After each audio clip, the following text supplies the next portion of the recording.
नमस्कार दोस्तों, यह है कक्षा 12 की एनसीईआरटी की न्यू वाली पाठ्य पुस्तक है और पार्ट 2 है। ठीक, भारतीय इतिहास के कुछ विषय।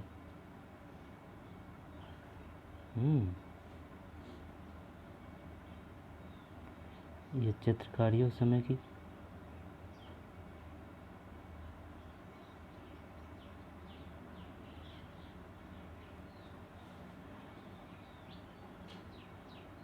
एनसीईआरटी न्यू वाली पाठ्य पुस्तक है कक्षा 12 के लिए इतिहास की पाठ्य पुस्तक। भारतीय इतिहास के कुछ विषय भाग 2।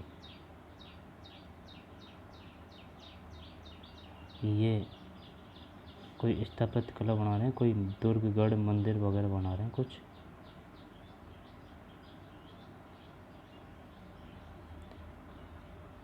राजा यहाँ पर ठेकेदार दूर से नजर रख रहा है।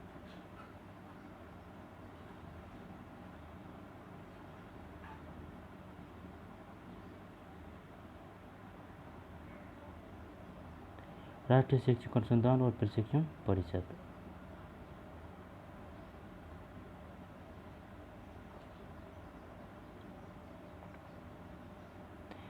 राष्ट्रीय पाठ्यचर्या की रूपरेखा 2005 सुझाती है कि बच्चों के स्कूली जीवन को बाहर के जीवन से जोड़ा जाना चाहिए। यह सिद्धांत किताबी ज्ञान की उस विरासत के विपरीत है जिसके प्रभावश हमारी व्यवस्था आज तक स्कूल और घर के बीच अंतराल बनाए हुए हैं। नई राष्ट्रीय पाठ्यचर्या पर आधारित पाठ्यक्रम और पाठ्यपुस्तक है इस बुनियादी विचार पर अमल करने का प्रयास है। इस प्रयास में हर विषय को एक मजबूत दीवार से घेर देने और जानकारी को रटा देने की प्रवृत्ति का विरोध शामिल है। आशा है कि ये कदम हमें राष्ट्रीय शिक्षा नीति 1986 में वर्णित बाल केंद्रित व्यवस्था की दिशा में काफ़ी दूर तक ले जाएंगे। इस प्रयत्न की सफलता अब इस बात पर निर्भर है कि स्कूलों के प्राचार्य और अध्यापक बच्चों को कल्पनाशील गतिविधियों और सवालों की मदद से सीखने और अपने अनुभव पर विचार करने का अवसर देते हैं। हमें यह मानना होगा कि यदि जगह, समय और आज़ादी दी जाए तो बच्चे बड़ों द्वारा सौंपी गई सूचना सामग्री से जुड़कर और जूझकर नए ज्ञान का सृजन करते हैं। शिक्षा के विविध साधनों व स्रोतों के अनदेखी किए जाने का प्रमुख कारण पाठ्यपुस्तक की परीक्षा का एकमात्र आधार बनाने की प्रवृत्ति है। सृजना और पहल को विकसित करने के लिए जरूरी है कि हम बच्चों को सीखने की प्रक्रिया में पूरा भागीदार माने और बनाएं। उन्हें ज्ञान की निर्धारित खुराक का ग्राहक मानना छोड़ दें।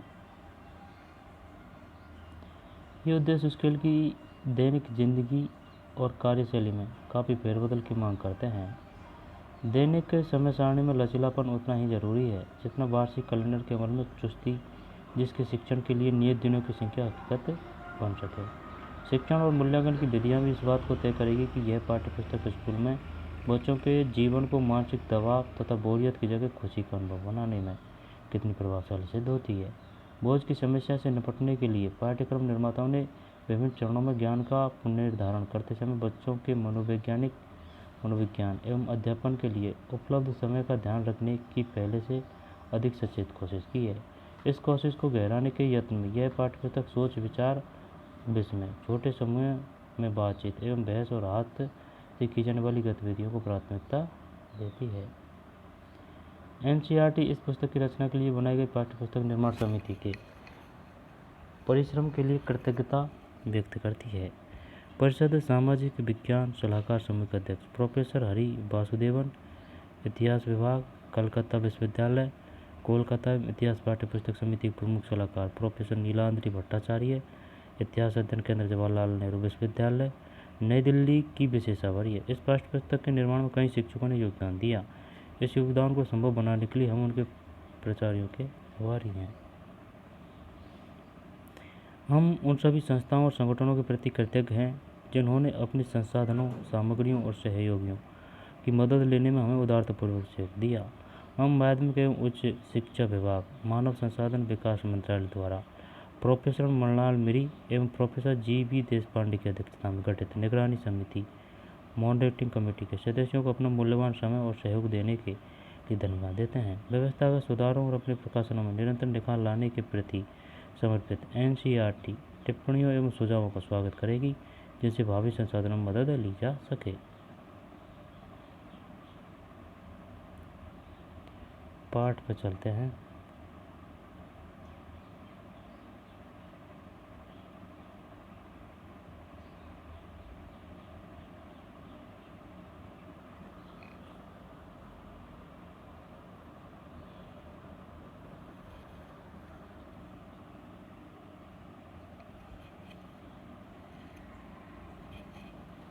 ये पार्ट फर्स्ट में पढ़ चुके हैं इनको, है ना।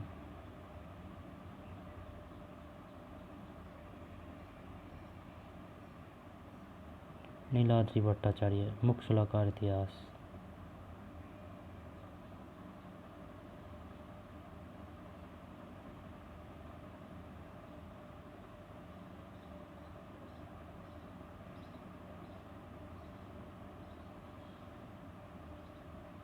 इतने विद्वानों ने लिखी है भाई ये।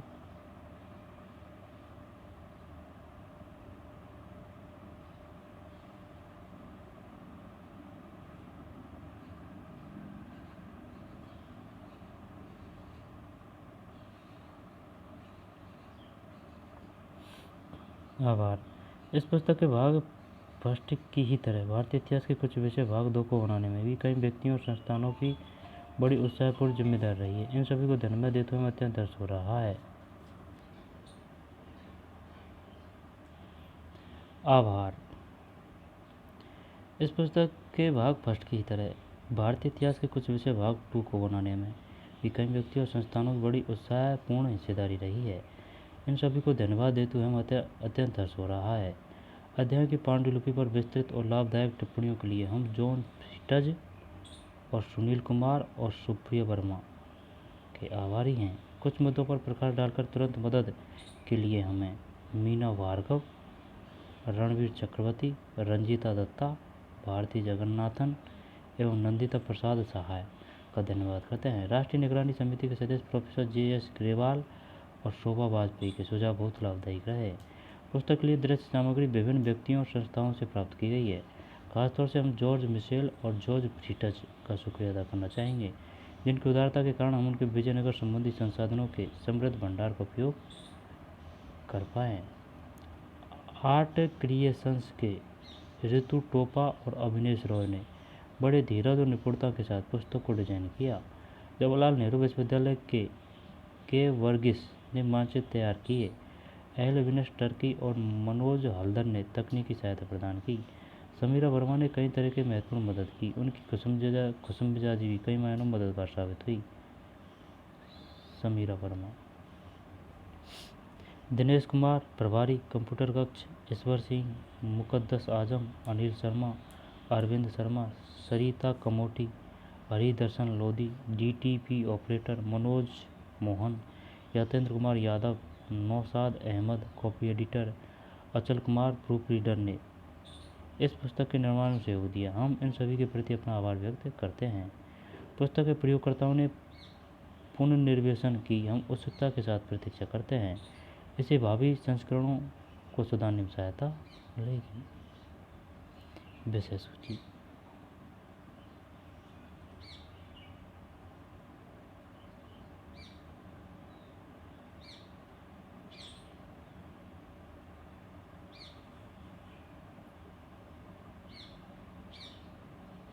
ये कोई गले में पहनते हैं ना, वो लॉकेट है शायद ही,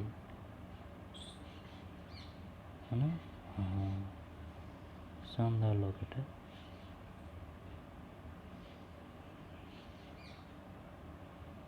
भाग 2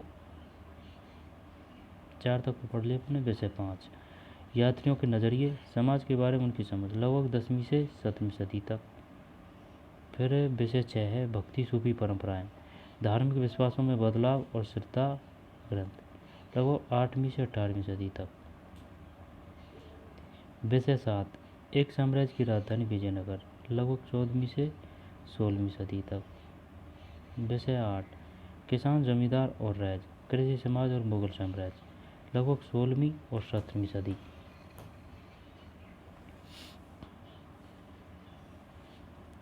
विषय 9 शासक और विभिन्न इतिवृत्त, मुगल दरबार, लगभग 16वीं और 17वीं सदी। ठीक। विषय 3 को बाद में पढ़ेंगे, पहले विषय 2 की बात आ रही है ना। ये पढ़ लिया। अब है 2020-21 की है। इसमें क्वेश्चन 100% आएंगे भाई साहब। ठीक, तो चलिए अपना पार्ट आ रहा है 5वां। NCERT न्यू वाली कक्षा 12 की पार्ट 2 है ये, और 5वां पार्ट है। यात्रियों के नज़रिए, समाज के बारे में उनकी समझ लगभग 10वीं से 17वीं सदी तक। ठीक।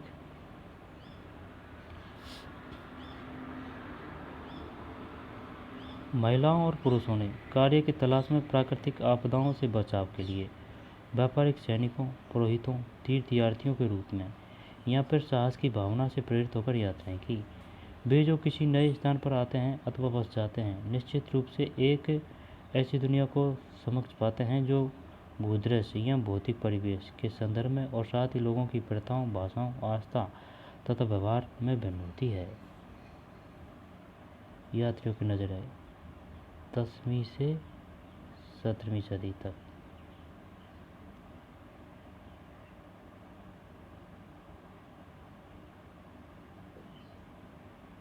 प्रथाओं, भाषाओं, आस्था तथा व्यवहार में भिन्न होती है।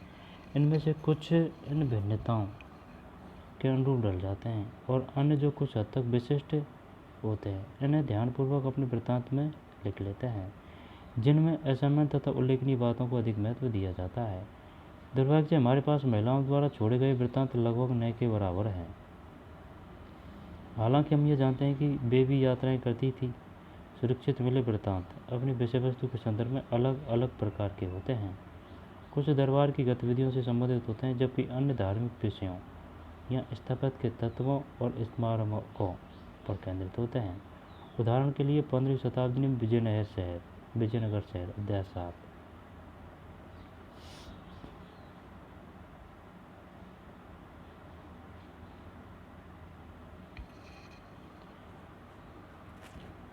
उदाहरण के लिए 15वीं शताब्दी में विजयनगर शहर अध्याय 7 में उल्लेख है। ये विजयनगर शहर का सबसे महत्वपूर्ण विवरणों में से एक है। हेरात से आए एक राजनीतिक अब्दुल रज्जाक समरकंदी से प्राप्त होता है। अब क्वेश्चन आएगा, ये बताइए हेरात से कौन आया था? अब्दुल रज्जाक समरकंदी। यहाँ पर अब्दुल रज्जाक समरकंदी संबंधित था हेरात से। राजनयिक, शायद राजदूत।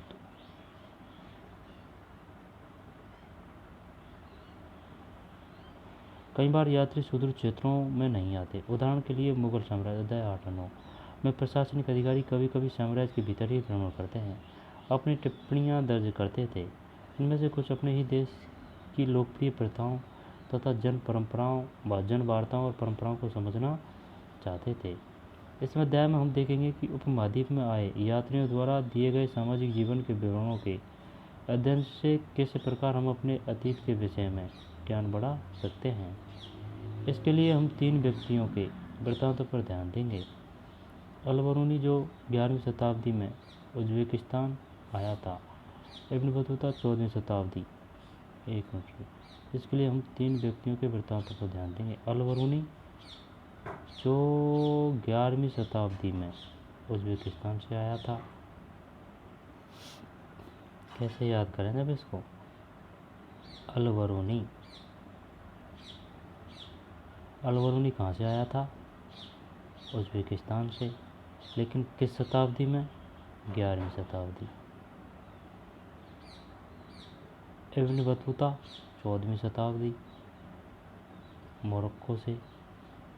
और फ्रांसीसी यात्री फ्रांसवा बर्नियर। अगर वैसे देखी जाए ना, तो अल-बरूनी से उज्बेकिस्तान 11वीं में ना सबसे पहले। इब्न बतूता मोरक्को 14वीं। फिर फ्रांसवा 17वीं शताब्दी। क्वेश्चन ऐसे भी आ सकता है, बताइए निम्नलिखित को काल के अनुसार व्यवस्थित कीजिए।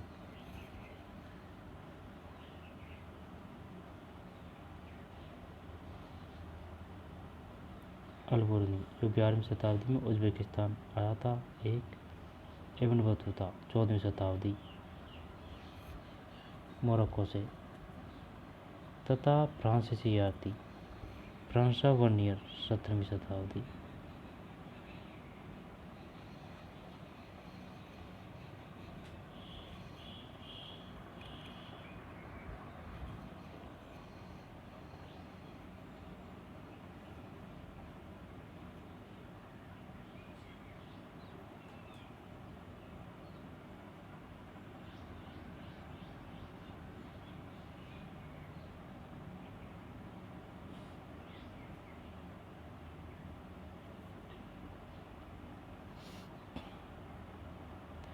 अल बरूनी जो 11वीं शताब्दी में उज़्बेकिस्तान आया था। बताइए 11वीं शताब्दी में उज़्बेकिस्तान से कौन आया था? अल बरूनी, उज़्बेकिस्तान अल बरूनी।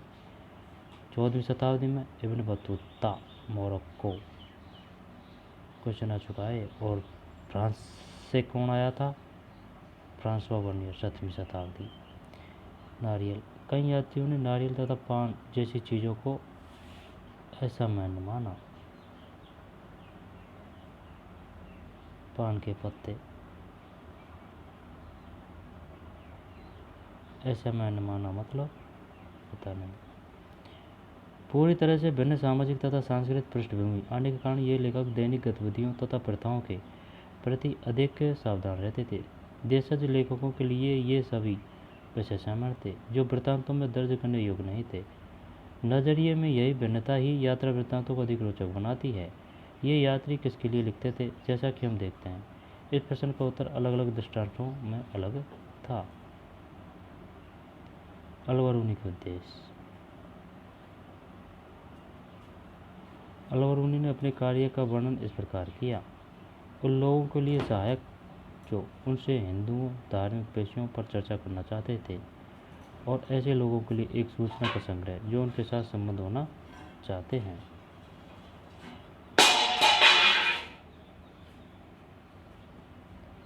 अल बरूनी के उद्देश्य। अल बरूनी ने अपने कार्य का वर्णन इस प्रकार किया। उन लोगों के लिए एक सहायक जो उनसे हिंदुओं धार्मिक विषयों पर चर्चा करना चाहते हैं, और ऐसे लोगों के लिए एक सूचना का संग्रह जो उनके साथ संबंध होना चाहते हैं।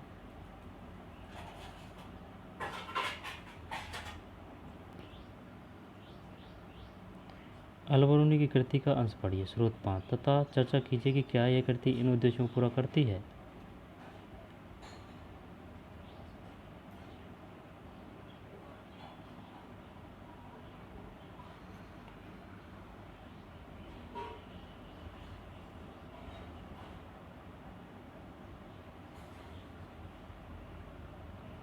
अल बरूनी तथा किताबुल हिंद।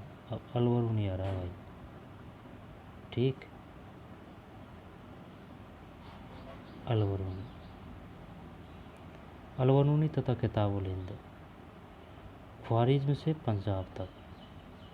अल बरूनी का जन्म आधुनिक उज़्बेकिस्तान में स्थित ख्वारिज्म में सन 973 में हुआ था।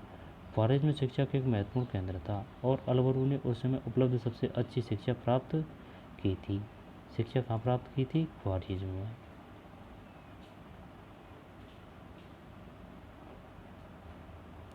वह कई भाषाओं का ज्ञाता था, जिनमें सीरियाई, फारसी, हिब्रू तथा संस्कृत शामिल है। सीरियाई, फारसी, हिब्रू। हालांकि वह यूनानी भाषा का जानकार नहीं था, पर फिर भी वह प्लेटो तथा अन्य यूनानी दार्शनिकों के कार्यों से पूरी तरह परिचित था, जिन्हें उसने अरबी अनुवादों के माध्यम से पढ़ा था। सन 1017 ईस्वी में ख्वारिज्म पर आक्रमण के पश्चात सुल्तान महमूद यहाँ के कई विद्वानों तथा कवियों को अपने साथ अपनी राजधानी गजनी ले गया। सुल्तान महमूद के यहाँ 1017 में। अल बरूनी भी उनमें एक था। वह बंधक के रूप में गजनी आया था, पर धीरे धीरे उसे यह शहर पसंद आने लगा, और 70 वर्ष की आयु में उसकी मृत्यु तक अब उसने अपना बाकी जीवन यहीं बिताया।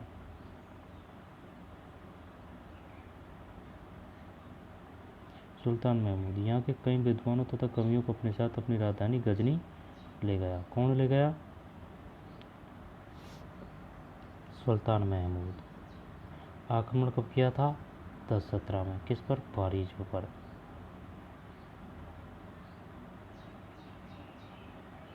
बंधक के रूप में गजनी आया था, पर धीरे धीरे उसे यह शहर पसंद आने लगा, और 70 वर्ष की आयु अपनी मृत्यु तक उसने अपना बाकी जीवन यहीं बिताया। गजनी में ही अल बरूनी की भारत के प्रति रुचि विकसित हुई।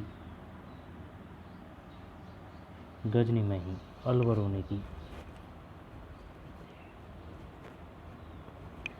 भारत के प्रति रुचि विकसित हुई। यह कोई असामान्य बात नहीं थी। 8वीं शताब्दी से ही संस्कृत में रचित खगोल विज्ञान, गणित और चिकित्सा संबंधी कार्यों का अरबी भाषा में अनुवाद होने लगा था। पंजाब के गजनवी साम्राज्य का हिस्सा बन जाने के बाद स्थानीय लोगों से हुए संपर्कों ने आपसी विश्वास और समझ का वातावरण बनाने में मदद की। अलवरू ने ब्राह्मण पुरोहितों तथा विद्वानों के साथ कई वर्ष बिताए, संस्कृत, धर्म तथा दर्शन का ज्ञान प्राप्त किया। हालांकि उसका यात्रा कार्यक्रम स्पष्ट नहीं है, फिर भी प्रतीत होता है कि उसने पंजाब और उत्तर भारत के कई हिस्सों की यात्रा की थी।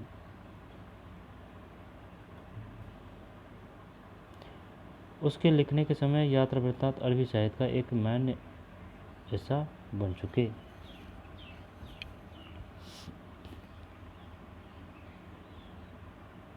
यात्रा वृत्तांत अरबी साहित्य का एक मान्य हिस्सा बन चुके थे। ये वृत्तांत पश्चिम में सहारा रेगिस्तान से लेकर उत्तर में बोलगा नदी तक पहले क्षेत्रों से संबंधित थे।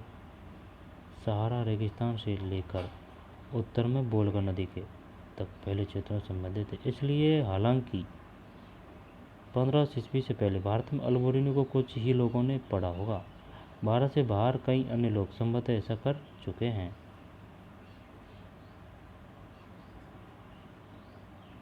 15 ईस्वी से पहले भारत में अलबरूनी को कुछ ही लोगों ने पढ़ा होगा, भारत से बाहर कई अन्य लोग संभवतः ऐसा कर चुके हैं। किताब उल हिंद।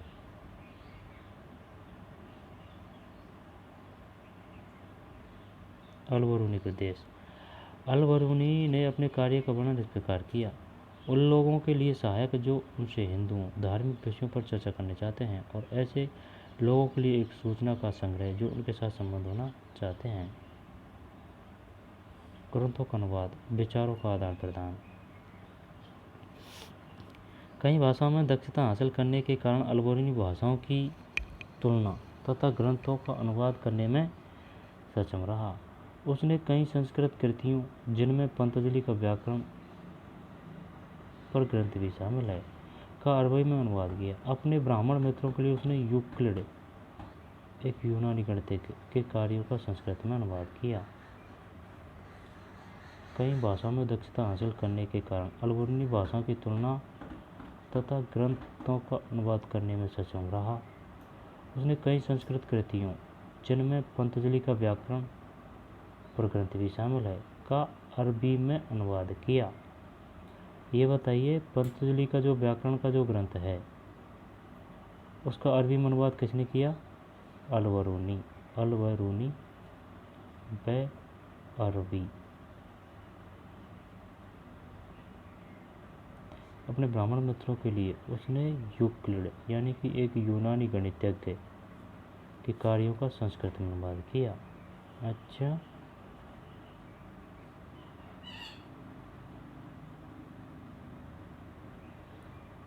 तीन चार पांच भाषा का ज्ञाता था अलबरूनी।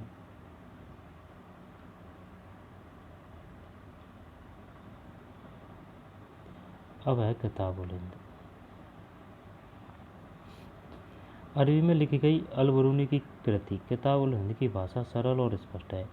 यह एक विस्तृत ग्रंथ है जो धर्म और दर्शन, त्योहारों, खगोल विज्ञान, कीमिया, रीति रिवाजों तथा प्रथाओं, सामाजिक जीवन, भारतोल तथा मापन विधियों, मूर्तिकला, कानून, मापतंत्र विज्ञान आदि विषयों के आधार पर 80 अध्यायों में विभाजित है।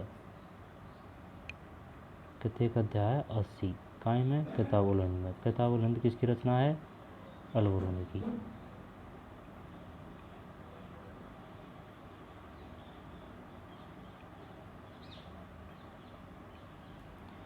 सामान्यतः, हालांकि हमेशा नहीं, अलबरूनी ने प्रत्येक अध्याय में एक विशिष्ट शैली का प्रयोग किया, जिसमें आरंभ में एक प्रश्न होता था, फिर संस्कृतवादी परंपरा पर आधारित वर्णन, और अंत में अन्य संस्कृतियों के साथ एक तुलना।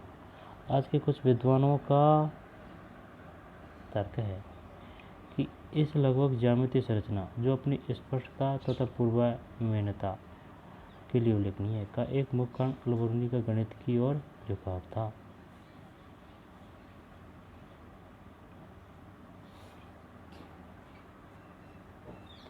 सामान्यतः, हालांकि हमेशा नहीं, अलबरूनी ने प्रत्येक अध्याय में एक विशिष्ट शैली का प्रयोग किया, जिसमें आरंभ में एक प्रश्न होता था, फिर संस्कृतवादी परंपराओं पर आधारित वर्णन, और अंत में अन्य संस्कृतियों के साथ एक तुलना।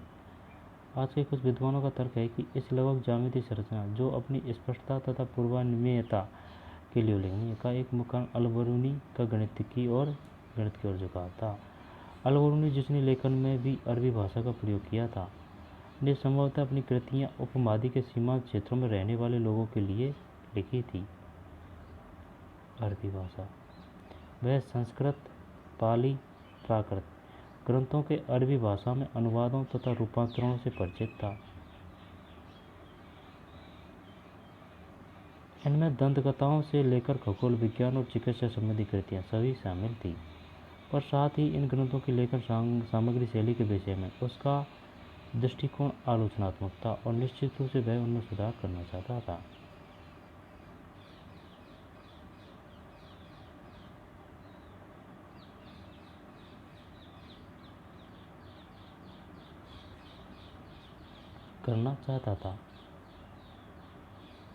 ठीक, अब है मापतंत्र विज्ञान मापने के विज्ञान से संबंध रखता है। मापतंत्र विज्ञान मापने के विज्ञान से संबंध रखता है। हिंदू,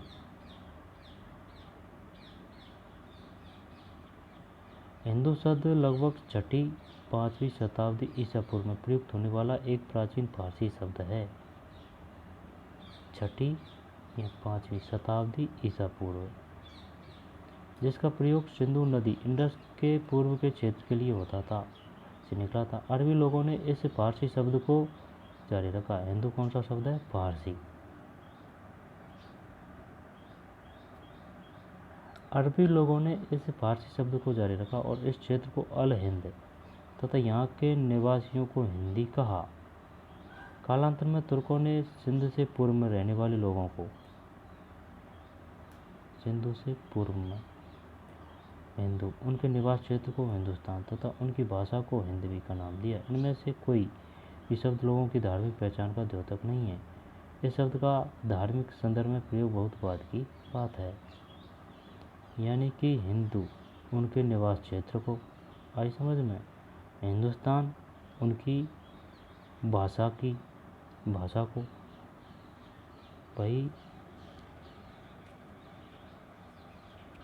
वही सिंधु से पूर्व रहने वाले लोगों को हिंदू, ठीक, तथा उनके निवास क्षेत्र को हिंदुस्तान और उनकी भाषा को हिंदवी।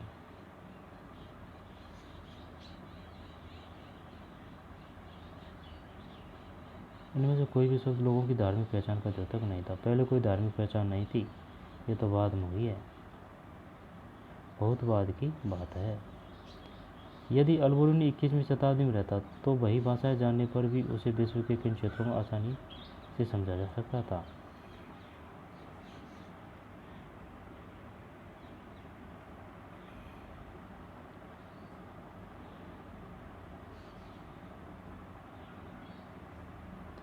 तेरहवीं शताब्दी की अरबी पांडुलिपि का एक चित्र, जिसमें 6वीं शताब्दी ईसा पूर्व एथेंस के राजनेता एवं कवि सालोन को विद्यार्थियों को संबोधित करते हुए दिखाया गया है।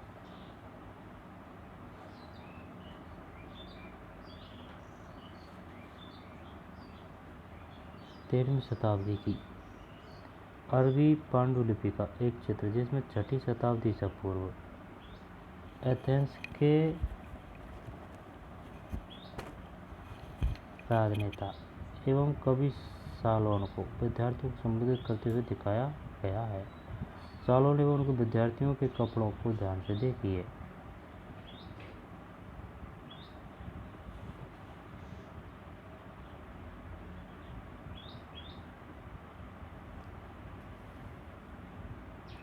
तेरहवीं शताब्दी की अरबी पांडुलिपि का एक चित्र, ठीक है। 6वीं शताब्दी ईसा पूर्व एथेंस के राजनेता एवं कवि सोलोन को, एथेंस के राजनेता एवं कवि सोलोन को विद्यार्थियों को संबोधित करते दिखा गया है। सोलोन एवं उनके विद्यार्थियों के कपड़ों को ध्यान से, क्या ये कपड़े यूनानी अथवा अरबी? इब्न बतूता का रिहला, ठीक।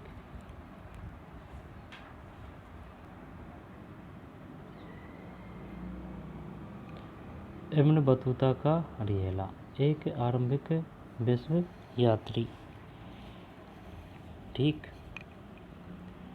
इब्न बतूता द्वारा अरबी भाषा में लिखा गया उसका यात्रा वृत्तांत, जिसे रिहला कहा जाता है, 14वीं शताब्दी में भारतीय उपमहाद्वीप के सामाजिक तथा सांस्कृतिक जीवन के विषय में बहुत ही प्रचुर तथा रोचक जानकारी देता है।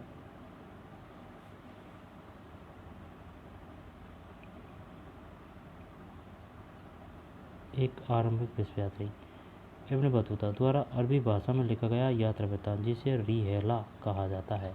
रिहेला किसकी रचना है? Ibn Battuta. इब्न बतूता कहाँ का था? मोरक्को।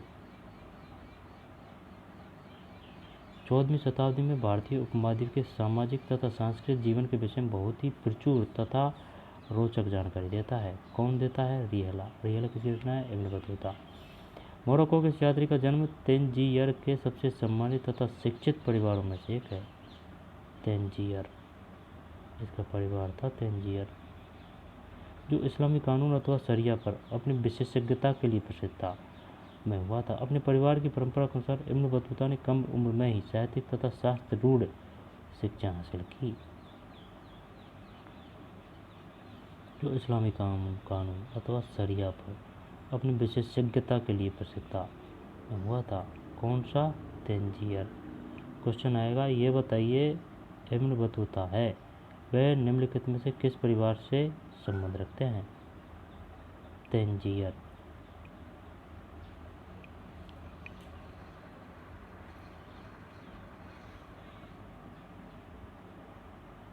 अपनी श्रेणी के अन्य सदस्यों के विपरीत इब्न बतूता पुस्तकों के स्थान पर यात्राओं से अर्जित अनुभव को ज्ञान का अधिक महत्वपूर्ण स्रोत मानता था। उसे यात्रा करने का बहुत शौक था और वह नए नए देशों और लोगों के विषय में जानने के लिए दूर दूर के क्षेत्रों तक गया।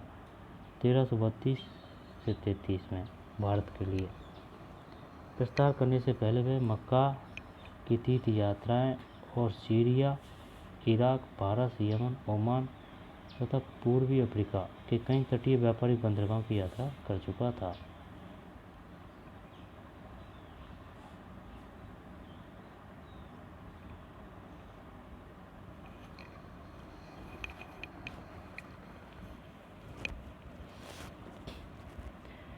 उसे यात्रा करने का बहुत शौक था, ठीक, और वह नए नए देशों और लोगों के विषय में जानने के लिए दूर दूर के क्षेत्रों तक गया।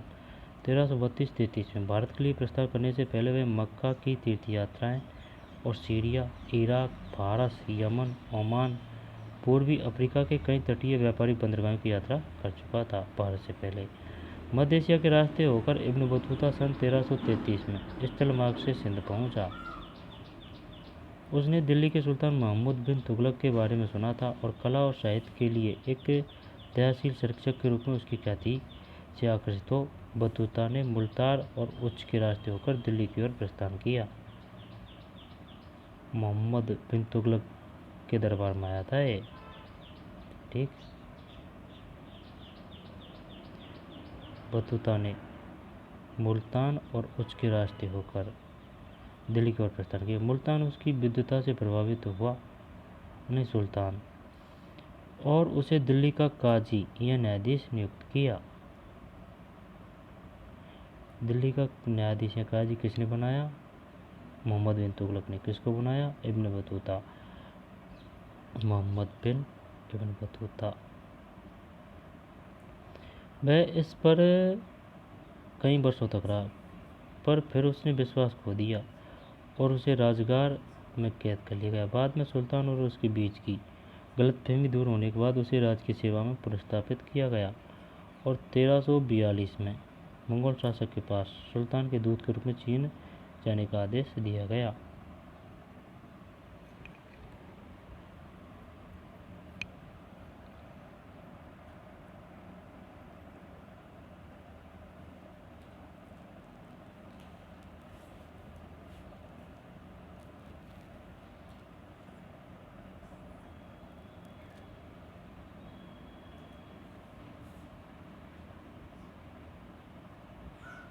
पर फिर उसने विश्वास खो दिया और उसे कारागार में कैद कर दिया। बाद में सुल्तान और उसके बीच की गलतफहमी दूर होने के बाद उसे राजकीय सेवा में पुनर्स्थापित किया गया और 1342 में मंगोल शासक के पास सुल्तान के दूत के रूप में चीन जाने का आदेश दिया गया। 1342 में किसे भेजा था चीन? इब्न बतूता को मंगोल शासक के पास। अपनी नई नियुक्ति के साथ इब्न मध्य भारत के रास्ते मालाबार तट की ओर बढ़ा। मालाबार से वह मालदीव गया, जहां वह 18 महीनों तक काजी के पद पर रहा। मालाबार से वह मालदीव गया, जहां वह 18 महीनों तक काजी के पद पर रहा।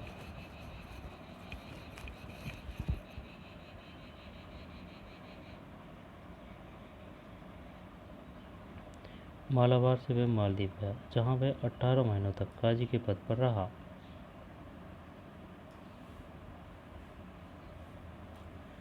मालदीव काजी के पद पर रहा। बताइए इब्न बतूता 18 महीने तक काजी के पद पर कहाँ रहा था? मालदीव। अतः उसने श्रीलंका जाने का निश्चय किया।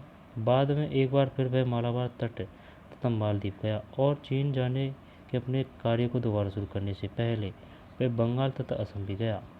वह जहाज से सुमत्रा गया और सुमत्रा से एक अन्य जहाज से चीनी बंदरगाह नगर जायतून, जो आज ग्वांजू के नाम से जाना जाता है,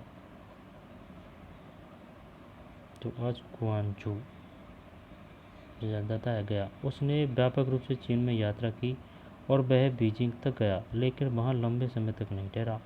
1347 में उसने वापस अपने घर जाने का निश्चय किया और चीन के विषय में उसने वृत्तांत की तुलना मार्को पोलो, जिसने 13वीं शताब्दी के अंत में वेनिस से चलकर चीन और भारत की यात्रा की थी, के वृत्तांत से की जाती है।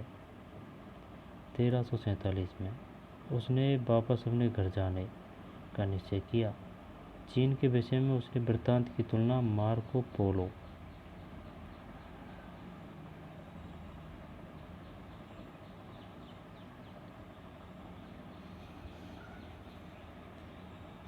में उसने वापस अपने घर जाने का निश्चय किया। चीन के विषय में उसके वृत्तांत की तुलना मार्को पोलो, जिसने 13वीं शताब्दी के अंत में वेनिस से चलकर चीन और भारत उसने व्यापक रूप से चीन में यात्रा की और वह बीजिंग तक गया, लेकिन वहां लंबे समय तक नहीं ठहरा। 1347 में उसने वापस अपने घर जाने का निश्चय किया। चीन के विषय में उसके वृत्तांत की तुलना मार्को पोलो, जिसने 13वीं शताब्दी के अंत में वेनिस से चलकर चीन और भारत की भी यात्रा की थी, के वृत्तांत से की जाती है। कैसे की जाती है? Marco Polo.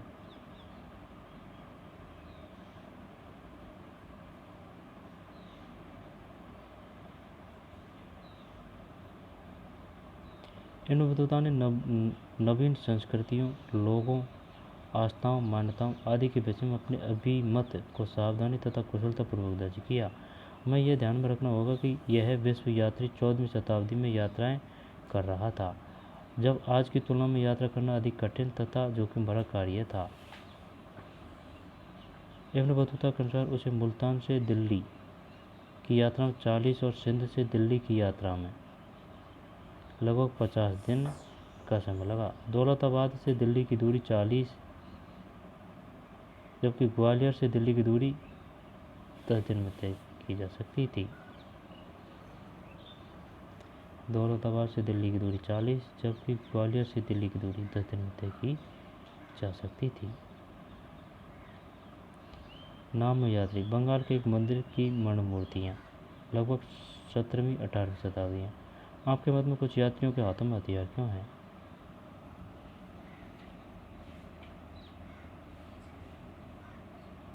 नाम यात्री बंगाल के एक मंदिर की मणि मूर्ति यानी मिट्टी की मूर्ति कला।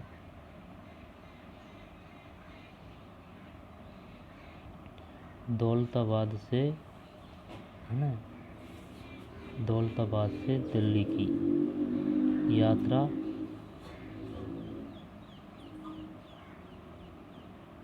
दूरी 40, जबकि ग्वालियर से दिल्ली की दूरी 10 दिन और सिंध से दिल्ली की यात्रा लगभग 50 दिन समय लगा। ठीक। एकाकी यात्री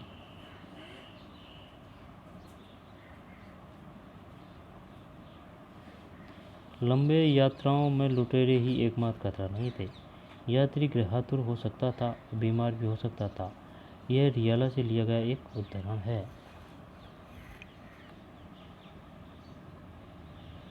मुझे जोर ने जकड़ लिया और मैंने अपने आप को कमजोरी के कारण गिरने से बचाने के लिए पगड़ी के कपड़े को जिन से बांध लिया। अंततः हम ट्यूनिस शहर पहुँचे और वहाँ के निवासी शेख और काजी के पुत्र का स्वागत करने के लिए बाहर आए।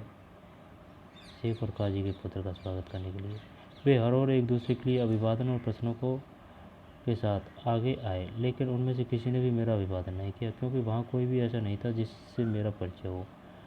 अपने एकाकीपन से मैं इतना उदास हुआ कि अपनी आंखों में आए आंसुओं को रोक नहीं सका और बहुत रहा। पर एक तीर्थयात्री मेरी कुंठा का कारण जानकर मेरे पास आया और अभिवादन किया।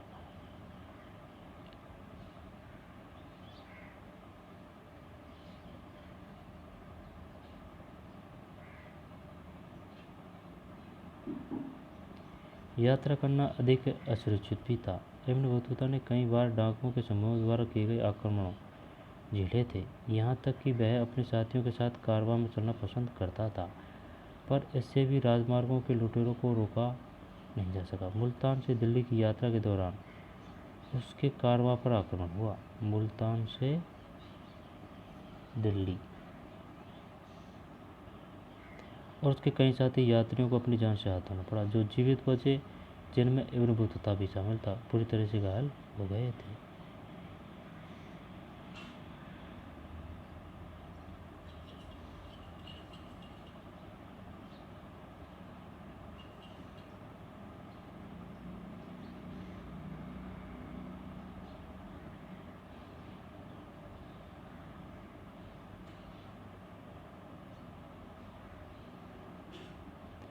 घोंसले से निकलता पक्षी। यह रियाला से लिया गया एक उदाहरण है। अपने जन्म स्थान तंजीयर से मेरा प्रस्थान गुरुवार को हुआ।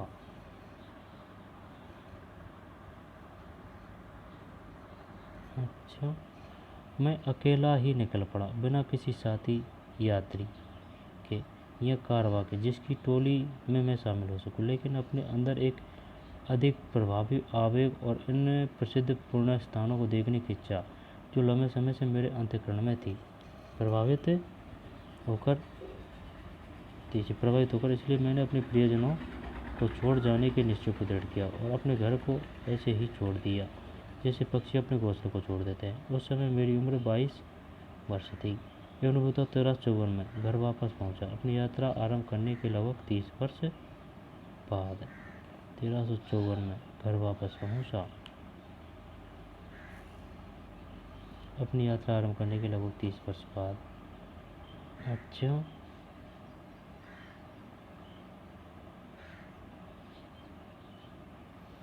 डाकू यात्रियों पर हमला कर रहे हैं। 16वीं शताब्दी का मुगल क्षेत्र। आप डाकुओं को यात्रियों से कैसे अलग करेंगे?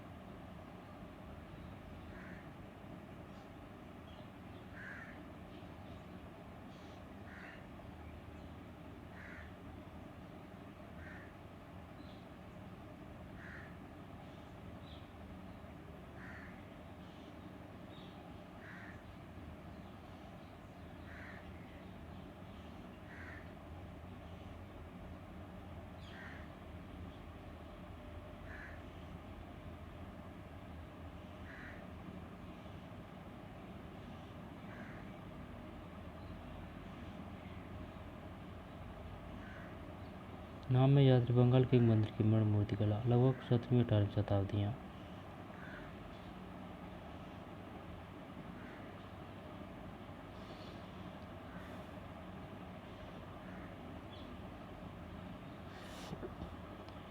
मानचित्र। अफगानिस्तान, सिंध और पंजाब में इब्न बतूता द्वारा भ्रमण किए गए स्थान। कई जगहों के नाम उस तरह से लिखे गए हैं जिस तरह से इब्न बतूता उन्हें जानता होगा। अफगानिस्तान, सिंध और पंजाब में इब्न बतूता द्वारा भ्रमण किए गए स्थान। कई जगहों के नाम उस तरह से लिखे गए हैं जिस तरह से इब्न बतूता उन्हें जानता होगा।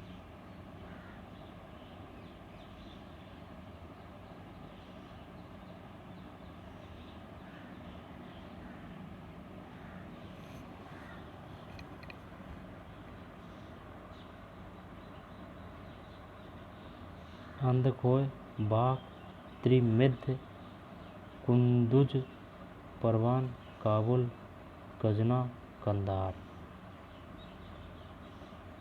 सिंधु। फिर ऊजा, मुल्तान, अजूदाहन, अबूहर, सरस्वती, हंसी, तेहली, दिल्ली।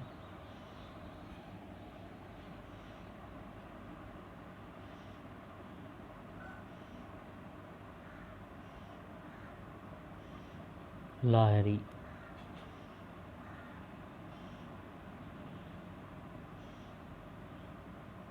सिंधु।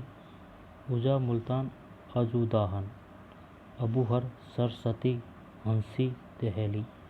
दिल्ली का नाम पहला तेहली था। कंधार, ये गजना, गजनी का पहले नाम था ये गजना। काबुल, काबुल पहले एक ही बात है ना। परवान, कुंदुज, शायद ये कम्बुज का प्राचीन नाम है कुंदुज। बाक, अंधकोय। त्रिमिध्य,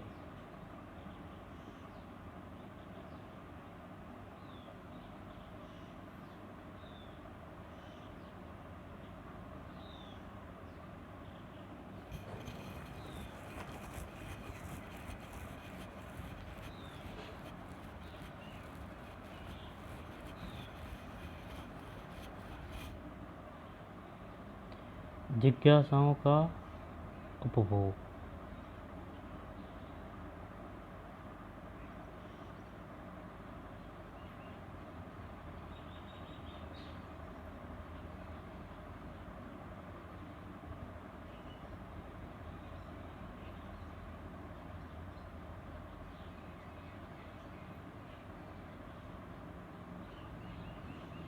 ये अलबरूनी है ना, उसके द्वारा दिए गए नाम है।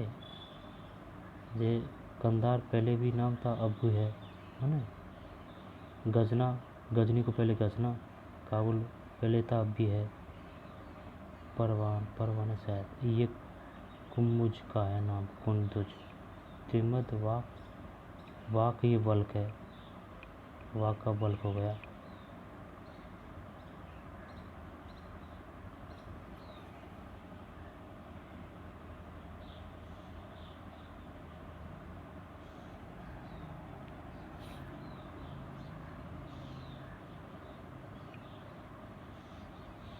जिज्ञासाओं को उपभोग। जैसा कि हमने देखा है कि इब्न बतूता एक हठीला यात्री था जिसने उत्तर पश्चिमी अफ्रीका में अपने निवास स्थान मोरक्को वापस जाने से पूर्व कई वर्ष उत्तरी अफ्रीका, पश्चिमी एशिया, मध्य एशिया के कुछ भाग, हो सकता है वह रूस भी गया हो, भारतीय उपमहाद्वीप तथा चीन की यात्रा की थी। जब वह वापस आया तो स्थानीय शासक ने निर्देश दिए कि उसकी कहानियों को दर्ज किया जाए। निर्देश दिए कि उसकी कहानियों को दर्ज किया जाए। सही है। और मैं 30 साल में वापस गया था। शिक्षा तथा मनोरंजन। इब्न जुजाई जिसे इब्न बतूता के श्रुत लेखों को लिखने के लिए नियुक्त किया था, अपने प्रस्ताव में लिखता है। किसको नियुक्त किया था? इब्न जुजाई।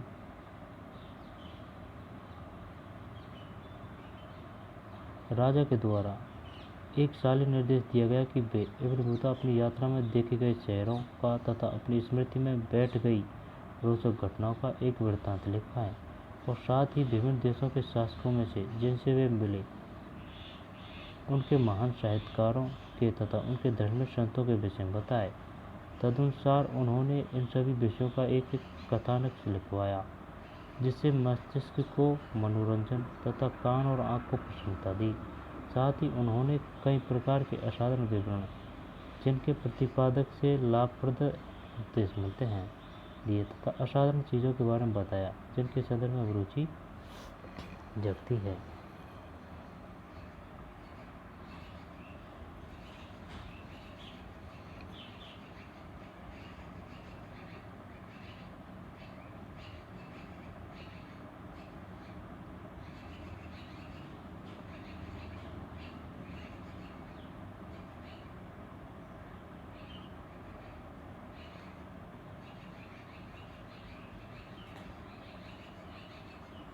18वीं सदी का एक चित्र जिसमें यात्रियों को आग के पास इकट्ठा हुआ दिखाया गया है। ताप रहा है।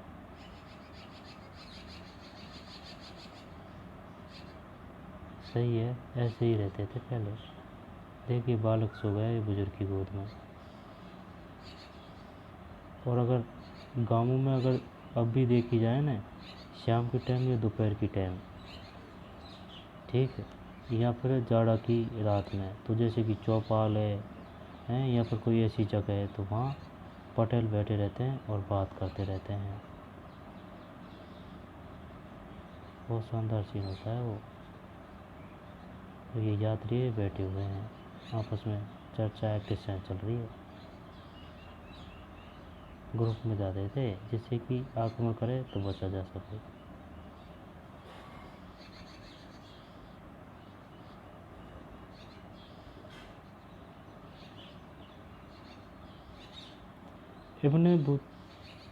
इब्न बैतूता के पदचिह्नों पर 1400 से 1800 के बीच भारत आए यात्रियों ने फारसी में कई यात्राएं वृत्तांत लिखे। उस समय भारत के मध्य एशिया, ईरान तथा ओटोमन साम्राज्य की यात्रा करने वालों ने भी कभी कभी अपने अनुभव लिखे। इन लेखकों ने अल-बरूनी और इब्न बतूता के पदचिह्नों का अनुसरण किया। इनमें से कुछ ने इन पूर्ववर्ती लेखकों को पढ़ा भी था। इनमें से सबसे प्रसिद्ध लेखकों में अब्दुल रज्जाक समरकंदी, जिसने 1440 के दशक में दक्षिण भारत की यात्रा की थी। किसने की थी? अब्दुल रज्जाक समरकंदी ने। कहाँ? दक्षिण भारत की। कब? 1440 में।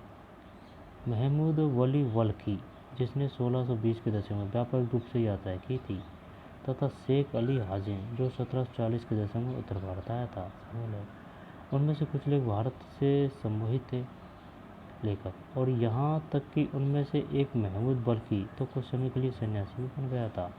कुछ अन्य जैसे कि हाजिन भारत से निराश हुए और यहाँ तक कि घृणा भी करने लगे।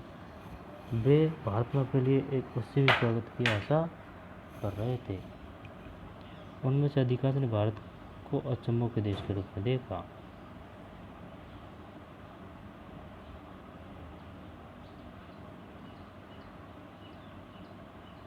अब्दुल रज्जाक समरकंदी कब आया था? 1440 में। कहाँ की यात्रा की थी? दक्षिण भारत की। फिर महमूद वली वल्की, ये कब आया? 1620 में। और शेख अली हाजिन 1740 के दशक में उत्तर भारत आया।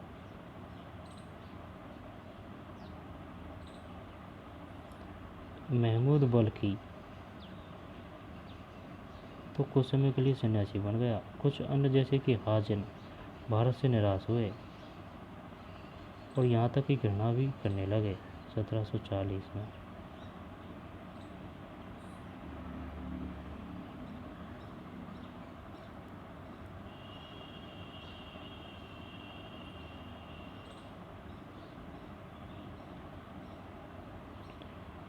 फ्रांसवा बर्नियर एक विशिष्ट चिकित्सक।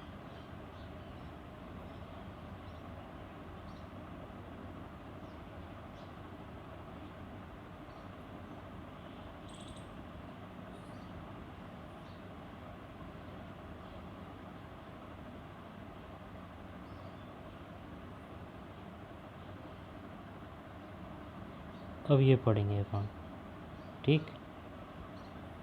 फ्रांसवा बर्नियर एक विशिष्ट शिक्षक। फ्रांसवा बर्नियर एक विशिष्ट चिकित्सक। लगभग 1500 ईस्वी में भारत में पुर्तगालियों के आगमन के पश्चात उनमें से कई लोगों ने भारतीय सामाजिक रीति रिवाजों, फ्रांस से आया था यह ना, रीति रिवाजों तथा धार्मिक प्रथाओं के विषय में विस्तृत वृत्तांत लिखे। उनमें से कुछ चुनिंदा लोगों जैसे कि जेसुइट रॉबर्टो नोबली ने, जो भारतीय ग्रंथों को यूरोपीय भाषाओं से अनुवादित भी किया। उनमें से कुछ चुनिंदा लोग जैसे कि जेसुइट रॉबर्टो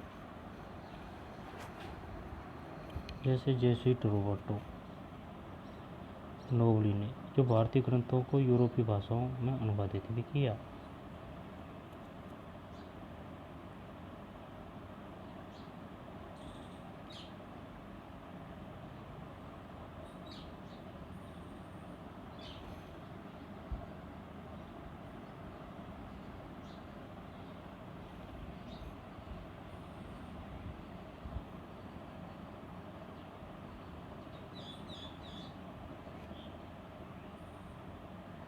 एक मिनट। लगभग 1500 ईस्वी में भारत में पुर्तगालियों के आगमन के पश्चात उनमें से कई लोगों ने भारतीय सामाजिक रीति रिवाजों तथा धार्मिक प्रथाओं के विषय में विस्तृत वृत्तांत लिखे। इनमें से कुछ चुनिंदा लोगों जैसे कि जेसुइट रॉबर्टो नोबली ने, जो भारतीय ग्रंथों को यूरोपीय भाषाओं में अनुवादित भी किया। बताइए वह कौन था जिसने भारतीय ग्रंथों को यूरोपीय भाषाओं में अनुवादित भी किया? Jesuit Roberto. सबसे प्रसिद्ध यूरोपीय लेखकों में एक नाम दुआर्ते बोर्बोस का है।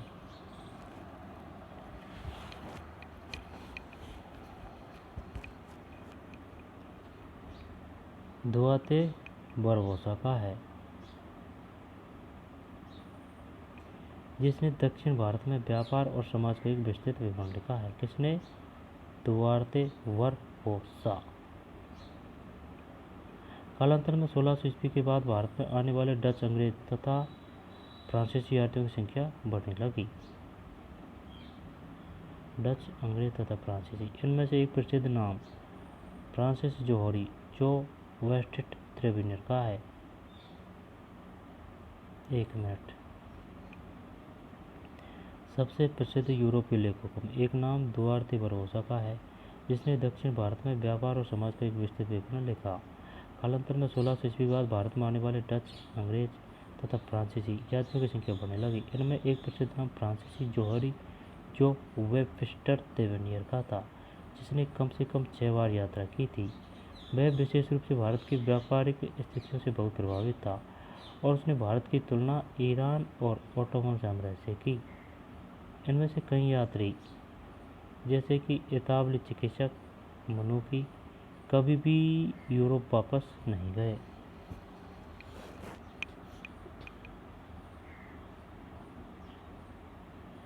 इनमें से कई यात्री जैसे कि इतालवी चिकित्सक मनुकी कभी भी यूरोप वापस नहीं गए और भारत में ही बस गए।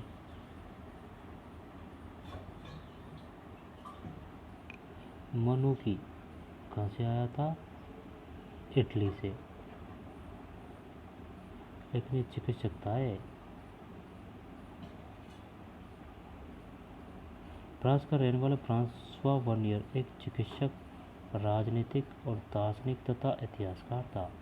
कई लोगों की तरह वह मुगल साम्राज्य में अवसरों की तलाश में आया था। वह 1656 से 1668 तक, यानी कि 12 साल भारत में 12 वर्ष तक रहा और मुगल दरबार से नज़दीकी रूप से जुड़ा रहा। 1656 से 1668।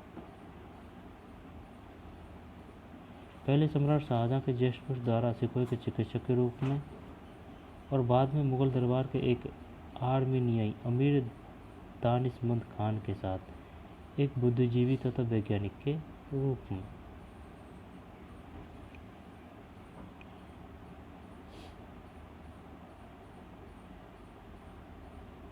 ठीक। 7वीं शताब्दी। एक चित्र में वर्नियर को यूरोपीय पोशाक में दर्शाया गया है।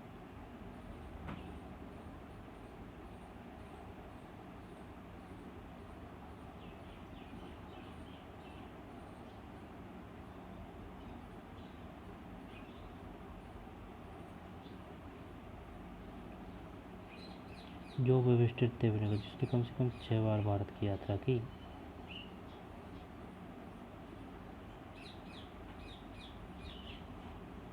इतालवी चिकित्सक मनुकी कभी भी यूरोप को वापस नहीं गए और भारत में ही बस गए। फ्रांस का रहने वाला फ्रांसवा वर्नियर एक चिकित्सक, राजनीतिक, दार्शनिक तथा एक इतिहासकार था।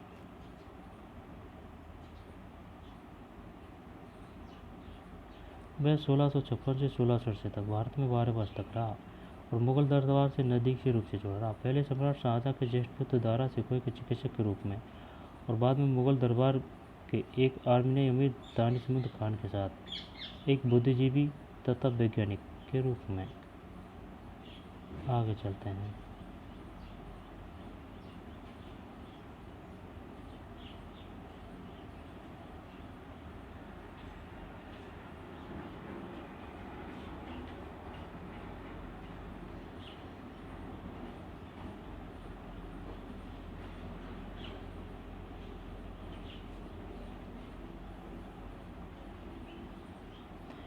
दुआर्ते बारबोसा, जिसने भारत में कहाँ की यात्रा की थी? दक्षिण भारत में।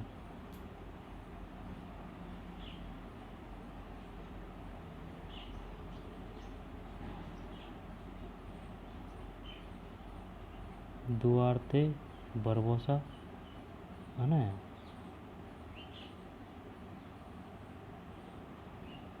फिर फ्रांसीसी जोड़ी, वो व्यवस्थित तेविनियर का 6 बार भारत की यात्रा। फिर इतावली चिकित्सक मनु की।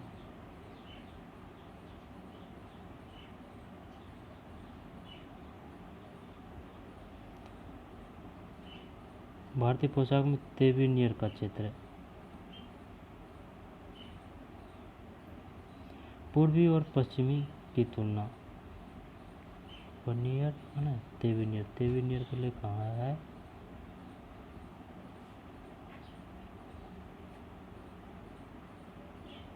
6 बार भारत की यात्रा की। और दुआर्ते बारबोसा ने दक्षिण भारत।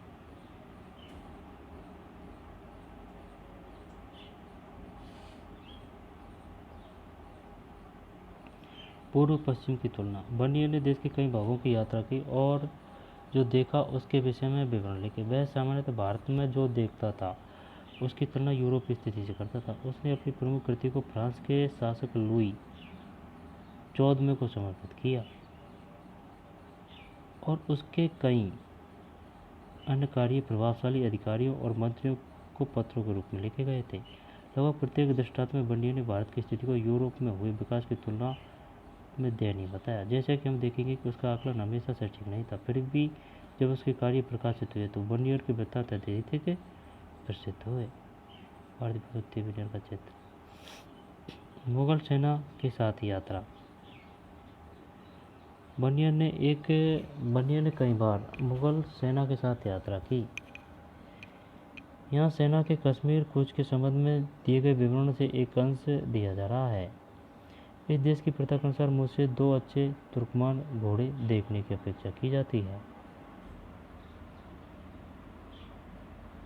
और मैं अपने साथ एक शक्तिशाली फारसी ऊँट तथा चालक, अपने घोड़े के लिए एक साइस, एक खानसामा तथा एक सेवक को हाथ में पानी का पात्र लेकर मेरे घोड़े के आगे चलता है भी रखता हूँ। मुझे हर उपयोगी वस्तु दी गई, जैसे औसत आकार का एक तंबू, एक दरी, 4 बहुत कठोर पर हल्के बेंतों से बना एक छोटा बिस्तर, एक तकिया, एक बिछौना, भोजन के समय प्रयुक्त गोलाकार चमड़े के मेजपोश, रंगे हुए कपड़ों के कुछ अंगोछे, नैपकिन, खाना बनाने के सामान से भरे 3 छोटे झोले जो सभी एक बड़े झोले में रखे हुए थे और यह झोला भी एक लंबे चौड़े तथा सुदृढ़ दोहरे बोरे अथवा चमड़े के पट्टों से बने जाल में रखा है। इस तरह इस दोहरे बोरे में स्वामी और सेवकों की खाद्य सामग्री, साम्राज्य, कपड़े तथा वस्त्र रखे हुए। मैंने ध्यानपूर्वक 5 या 6 दिनों के उपभोग के लिए बढ़िया चावल, सौंफ, एक प्रकार का साग पौधा और सुगंधित वाली मीठी रोटी, नींबू तथा चीनी का भंडार साथ रखा है। साथ ही मैं दही को टांगने और पानी निकालने के लिए प्रयुक्त छोटे लोहे के अंकुश वाला झोला लेना भी नहीं भूला हूँ। इस देश में नींबू के शरबत और दही से अधिक ताजगी भरी वस्तु कोई नहीं मानी जाती।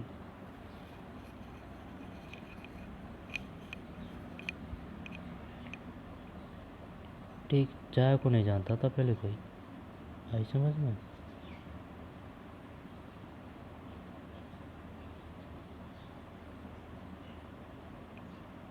भारत के विषय में विचारों का निर्माण व प्रसार। भारत के विषय में विचारों का सृजन और प्रसार कर यूरोपीय यात्रियों के वृत्तांतों ने उनकी पुस्तकों के प्रकाशन और प्रसार के माध्यम से यूरोपीय लोगों के लिए भारत की एक छवि के सृजन में सहायता की। बाद में 1750 के बाद जब शेख इतिसमुद्दीन तथा मिर्जा अबू तालिब जैसे भारतीयों ने यूरोप की यात्रा की तो उन्हें यूरोपीय लोगों की भारतीय समाज की छवि का सामना करना पड़ा। उन्होंने तथ्यों की अपनी अलग व्याख्या के माध्यम से इसे प्रभावित करने का प्रयास किया।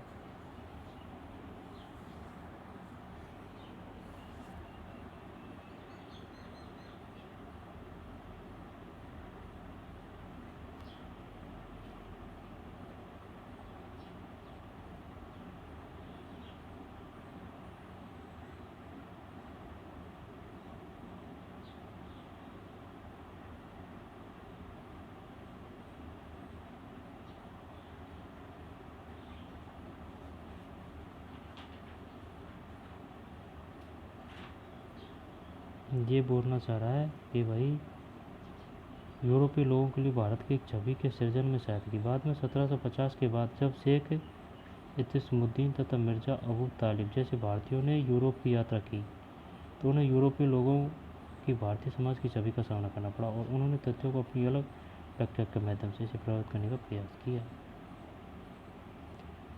बर्नियर के कार्य फ्रांस में 1670-71 में प्रकाशित हुए थे और अगले 5 वर्षों के भीतर ही अंग्रेजी, डच, जर्मन तथा इतालवी भाषाओं में इनका अनुवाद हो गया। 1670 और 1725 के बीच उसका वृत्तांत फ्रांसीसी में 8 बार पुनर्मुद्रित हो चुका था। 1670 और 1725 के बीच उसका वृत्तांत फ्रांसीसी में 8 बार पुनर्मुद्रित हो चुका था और 1684 तक यह 3 बार अंग्रेजी में पुनर्मुद्रित हुआ था। यह अरबी और फारसी वृत्तांत जिनका प्रसार हस्तलिपियों के रूप में होता था और जो 1800 से पहले सामान्यतः प्रकाशित नहीं होते थे के पूरी तरह विपरीत था।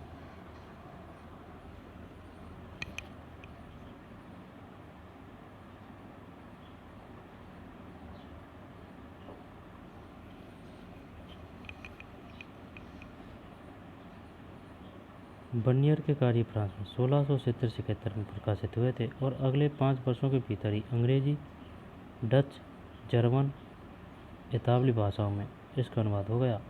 1670 और 1725 के बीच उसका वृत्तांत फ्रांसी में 8 बार पुनर्मुद्रित हो चुका था और 1684 तक यह 3 बार अंग्रेजी में पुनर्मुद्रित हुआ था। यह अरबी और फारसी वृत्तांत जिनका प्रसार हस्त लिपियों के रूप में होता था और जो 1800 पहले सामान्य प्रकाशित नहीं होते थे के पूरी तरह विपरीत था।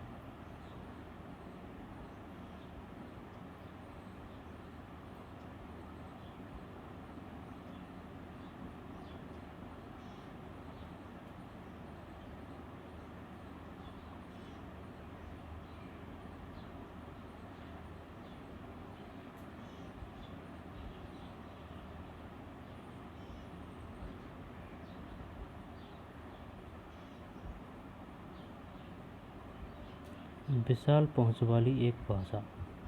संस्कृत के विषय में अलबरूनी यह लिखता है, यदि आप इस कठिनाई संस्कृत भाषा सीखने की से पार पाना चाहते हैं तो यह आसान नहीं होगा, क्योंकि अरबी भाषा की तरह ही शब्दों तथा विभक्तियों दोनों में ही इस भाषा की पहुंच बहुत विस्तृत है। इसमें एक ही वस्तु के लिए कई शब्द मूल तथा व्युत्पन्न दोनों प्रयुक्त होते हैं और एक ही शब्द का प्रयोग कई वस्तुओं के लिए होता है, जिन्हें भली प्रकार समझने के लिए विभिन्न विशेषक संकेतकों के माध्यम से एक दूसरे से अलग किया जाना आवश्यक है।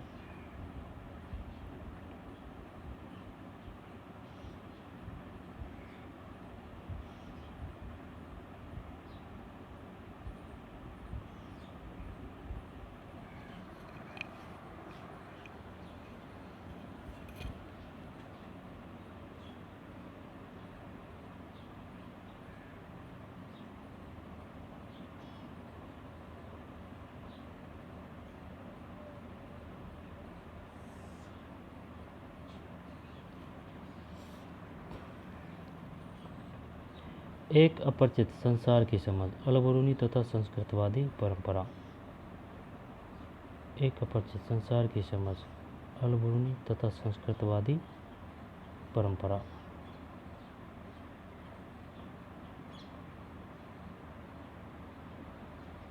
समझने में बाधाएं और उन पर विजय। समझने में बाधाएं और उन पर विजय। ठीक है, इसको पढ़ते हैं। जैसा कि हमने देखा कि यात्रियों ने उपमहाद्वीप में जो भी देखा सामान्य तो उसकी तुलना उन्होंने उन प्रथाओं से की जिनसे वे परिचित थे। प्रत्येक यात्री ने जो देखा उसे समझने के लिए एक अलग विधि अपनाई। उदाहरण के लिए अलबरूनी अपने लिए निर्धारित उद्देश्यों में निहित समस्याओं से परिचित था। उसने कई अवरोधों की चर्चा की है जो उसके अनुसार समझ में बाधक थे। उनमें से पहला अवरोधक भाषा थी। उसके अनुसार संस्कृत, अरबी और फारसी से इतनी भिन्न थी कि विचारों और सिद्धांतों को एक भाषा से दूसरी में अनुवादित करना आसान नहीं था। उसके द्वारा चिन्हित दूसरा अवरोधक धार्मिक अवस्था और प्रथा में भिन्नता थी। उसके अनुसार तीसरा अवरोधक अभिमान था। यहाँ रोचक बात यह है कि इन समस्याओं की जानकारी होने पर भी अलबरूनी लगभग पूरी तरह से ब्राह्मण द्वारा रचित कृतियों पर आश्रित रहा। उसने भारतीय समाज को समझने के लिए अक्सर वेदों, पुराणों, भगवद गीता, पंतजलि की कृतियों तथा मनुस्मृति आदि से अंश उद्धृत किए। अल-बरूनी का जाति व्यवस्था का विवरण। अल-बरूनी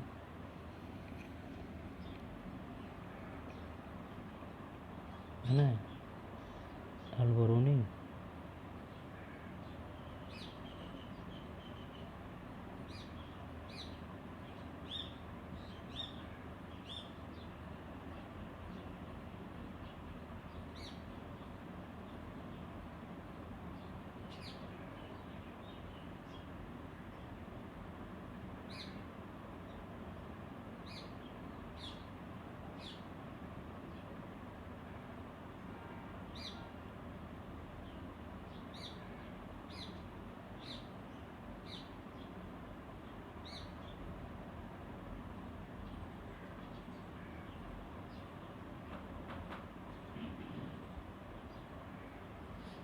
अल-बरूनी का जाति व्यवस्था का विवरण। अल-बरूनी ने अन्य समुदायों में प्रतिरूपों की खोज के माध्यम से जाति व्यवस्था को समझने और व्याख्या करने का प्रयास किया। उसने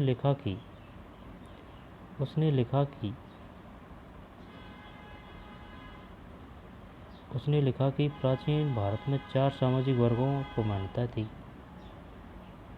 अल-बरूनी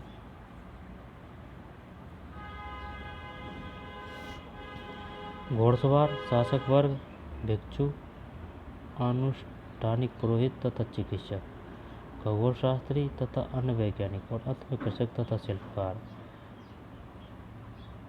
घोड़सवार और शासक वर्ग 1, भिक्षु, अनुष्ठानिक पुरोहित तथा चिकित्सक 3, खगोलशास्त्री तथा अन्य वैज्ञानिक 4, अंत में कृषक 5 तथा शिल्पकार।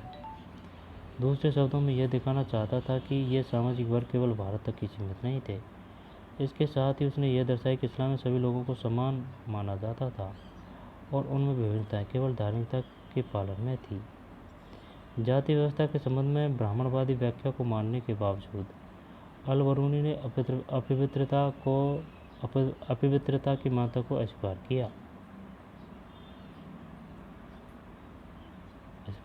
उसने लिखा कि हर वस्तु जो अपवित्र हो जाती है अपनी पवित्रता की मूल स्थिति को पुनः प्राप्त करने का प्रयास करती है और सफल होती है। सूर्य हवा को स्वच्छ करता है और समुद्र में नमक पानी को गंदा होने से बचाता है।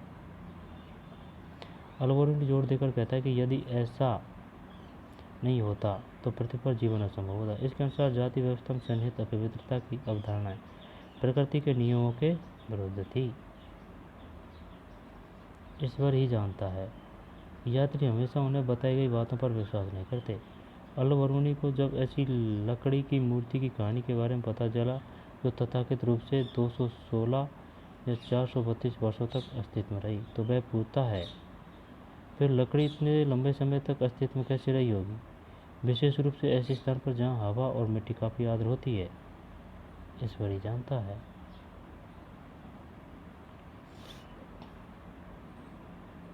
वर्ण व्यवस्था। अल-बरूनी वर्ण व्यवस्था का इस प्रकार उल्लेख करता है, सबसे ऊंची जाति ब्राह्मणों की है। एक मिनट यार, ये अल-बरूनी बर्नियर अलग है, अल-बरूनी अलग है, इब्न बतूता अलग है।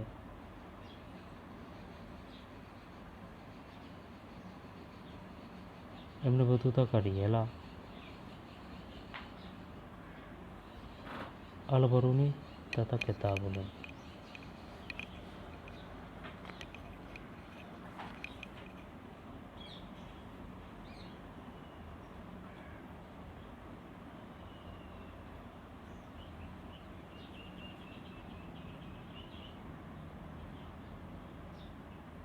वह बंधक के रूप में गजनी आया था। यह आया था मोहम्मद बिन तुगलक के समय।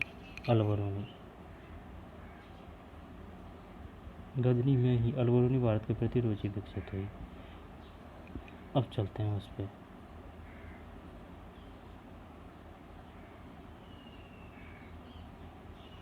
वर्ण व्यवस्था।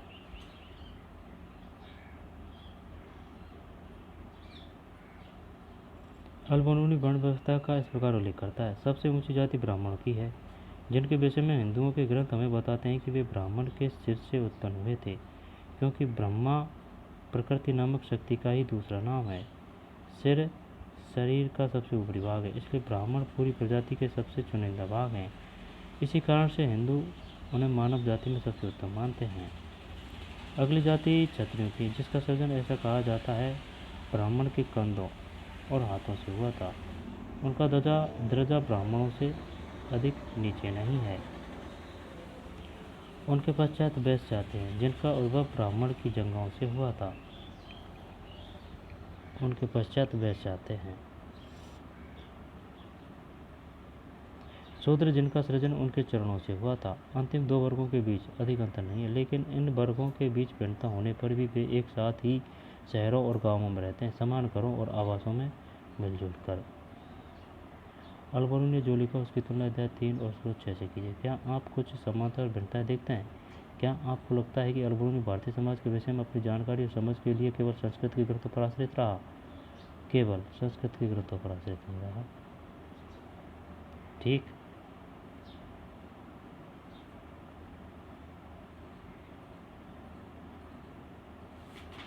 जैसा कि हमने देखा, जाति व्यवस्था के विषय में अलबरूनी का विवरण उसके नियामक संस्कृत ग्रंथों के अध्ययन से पूरी तरह से गहनता से प्रभावित था।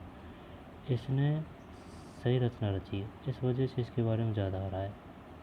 सही और ऑथेंटिक। इन ग्रंथों में ब्राह्मणों के दृष्टिकोण से जाति व्यवस्था को संचालित करने वाले नियमों का प्रतिपादन किया गया था, लेकिन वास्तविक जीवन में यह व्यवस्था उतनी ही कड़ी नहीं थी। उदाहरण के लिए अंत्यज शाब्दिक रूप में व्यवस्था से परे नामक श्रेणियों से सामान्यतः यह अपेक्षा की जाती थी कि वे किसानों और जमींदारों के लिए सस्ता श्रम उपलब्ध करें। कौन? अंत्यज। अध्याय 8 भी देखिए। दूसरे शब्दों में, हालांकि ये अक्सर सामाजिक प्रताड़ना का शिकार होते थे, फिर भी उन्हें आर्थिक तंत्र में शामिल किया जाता था।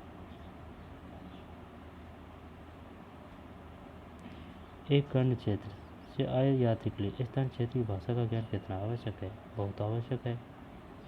ठीक। मानव सिर, जिसे गिरीदार फल, मानव सिर जैसे गिरदार फल। नारियल का वर्णन इब्न बतूता इस प्रकार था। ये वृक्ष स्वरूप से सबसे अनोखे तथा प्रकृति में सबसे विस्मयकारी वृक्षों में से एक है। ये हुबहू खजूर के वृक्ष जैसे दिखते हैं, इनमें कोई अंतर नहीं सिवाय एक अपवाद के। एक के काष्ठ फल प्राप्त होता है और दूसरे से खजूर।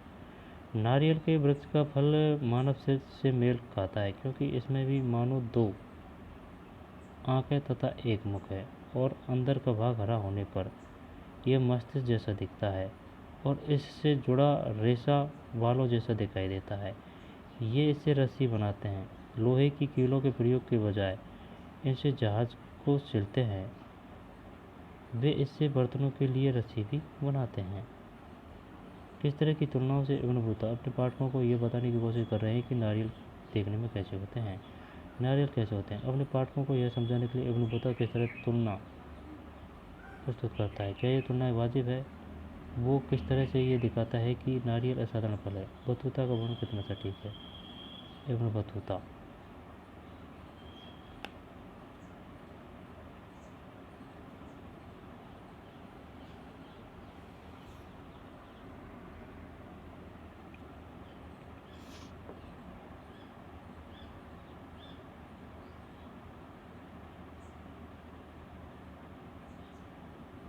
इब्न बतूता तथा अनजाने को जानने की उत्कंठा। जब 14वीं शताब्दी में इब्न बतूता दिल्ली आया था, 14वीं में, उस समय तक पूरा उपमहाद्वीप एक ऐसे वैश्विक संचार तंत्र का हिस्सा बन चुका था जो पूर्व में चीन से लेकर पश्चिम में उत्तर पश्चिमी अफ्रीका तथा यूरोप तक फैला हुआ था। जैसा कि हमने देखा कि इब्न बतूता ने स्वयं इन क्षेत्रों में बड़े पैमाने पर यात्राएं की, पवित्र पूजा स्थलों को देखा, विद्वान लोगों तथा शासकों के साथ समय बिताया, कई बार काजी के पद पर रहा तथा शहरी केंद्रों की विश्वव्यापी संस्कृति का उपयोग किया, जहाँ अरबी, फारसी, तुर्की तथा अन्य भाषाएं बोलने वाले लोगों विचारों, सूचनाओं तथा उपाख्यानों का आदान प्रदान करते थे। इनमें अपनी धर्मनिष्ठा के लिए प्रसिद्ध लोगों की ऐसी राजाओं की निर्दयी तथा दयावान दोनों हो सकते थे कि तथा सामान्य पुरुषों और महिलाओं तथा उनके जीवन की कहानियाँ सम्मिलित थी। जो कुछ अपरिचित था उसे विशेष रूप से रेखांकित किया जाता था। ऐसा यह सुनिश्चित करने के लिए किया जाता था कि श्रोता अथवा पाठक सुदूर पर सुगम्य देशों के वृत्तांतों से पूरी तरह प्रभावित हो सके।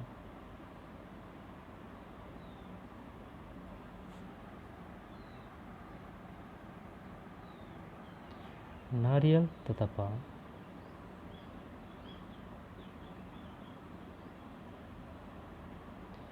एवं की चित्रण की विधियों के कुछ बेहतरीन उदाहरण उन तरीकों में मिलते हैं जिनसे वह नारियल और पान, दो ऐसी वानस्पतिक उपज जिनसे उसके पाठक पूरी तरह से अपरिचित थे, का वर्णन करता है।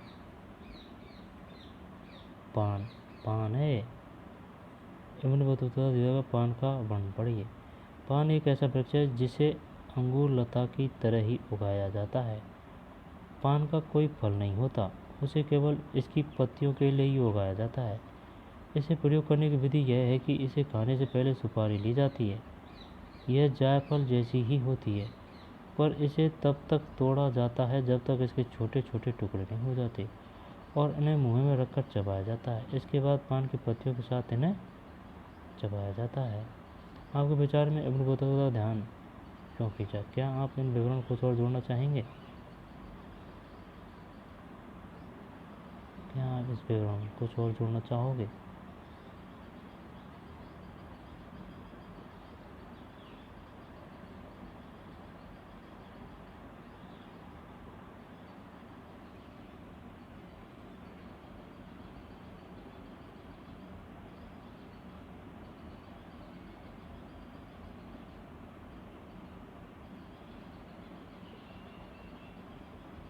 नारियल और पान। एवं और भारतीय शहर। एवं ने उपमहाद्वीप के शहरों को उन लोगों के लिए व्यापक अवसरों से भरपूर पाया जिनके पास आवश्यक इच्छा, साधन तथा कौशल था। ये शहर घनी आबादी वाले तथा समृद्ध थे, सिवाय कभी कभी युद्धों तथा अभियानों से होने वाले विध्वंस के। एवं के वृत्तांत से ऐसा प्रतीत होता है कि अधिकांश शहरों में भीड़ भाड़ वाली सड़कें तथा चमक दमक वाले और रंगीन बाजार थे जो विविध प्रकार की वस्तुओं से भरे रहते थे। एवं दिल्ली को एक बड़ा शहर, विशाल आबादी वाला तथा भारत में सबसे बड़ा बताता है। दौलताबाद महाराष्ट्र में भी कम नहीं था और आकार में दिल्ली को चुनौती देता था। दौलताबाद स्थापक के कौन से अभिलक्षणों पर एवं ने ध्यान दिया? चित्र 5.8 5.9 में इस वर्णन की तुलना कीजिए।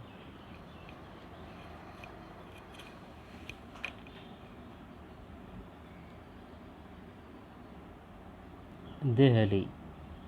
देहली जिसे दिल्ली कहा जाता था पहले प्राचीन काल में, प्राचीन नहीं पुराना नाम दिल्ली का देहली था। दिल्ली जिसे तत्कालीन ग्रंथों में अक्सर देहली नाम से उद्धृत किया गया था, का वर्णन एवं इस प्रकार करता है। दिल्ली बड़े क्षेत्र में फैला घनी जनसंख्या वाला शहर है। शहर के चारों ओर बनी प्राचीर अतुलनीय है। दीवार की चौड़ाई 11 हाथ, एक साथ लगभग एक हाथ, लगभग 20 इंच के बराबर।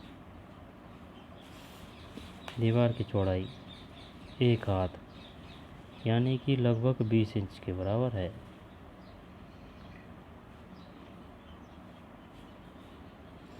और इसके भीतर रात्रि के पहरेदार तथा द्वारपालों के कक्ष है। प्राचीरों के अंदर खाद्य सामग्री, हथियार, बारूद, प्रक्षेपास्त्र, घेरेबंदी में काम आने वाली मशीनों के संग्रह के लिए भंडार गृह बने हुए थे। प्राचीर के भीतर भाग में घोड़सवार तथा पैदल सैनिक शहर के एक दूसरे छोर तक आते जाते हैं।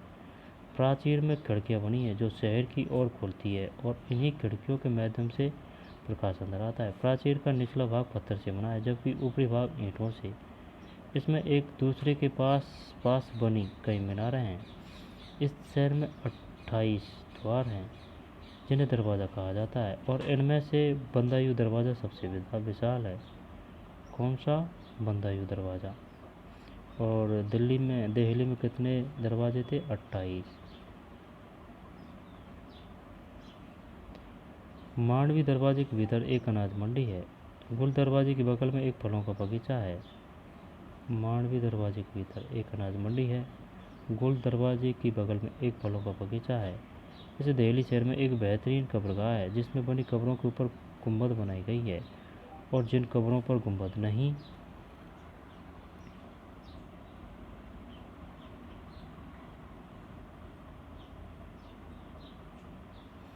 इसमें एक दूसरे के पास पास बनी कई मीनार हैं।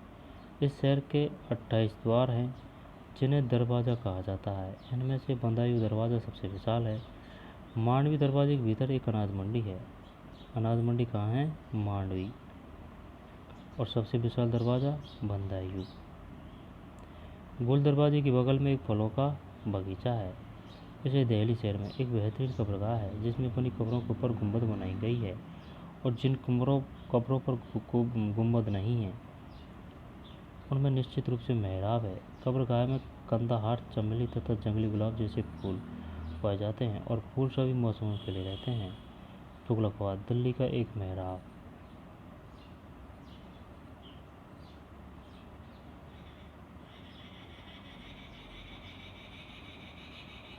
दिल्ली का एक मेहराब बस्ती की किलेबंद की दीवार का एक हिस्सा। बस्ती की किलेबंदी की दीवार का एक हिस्सा।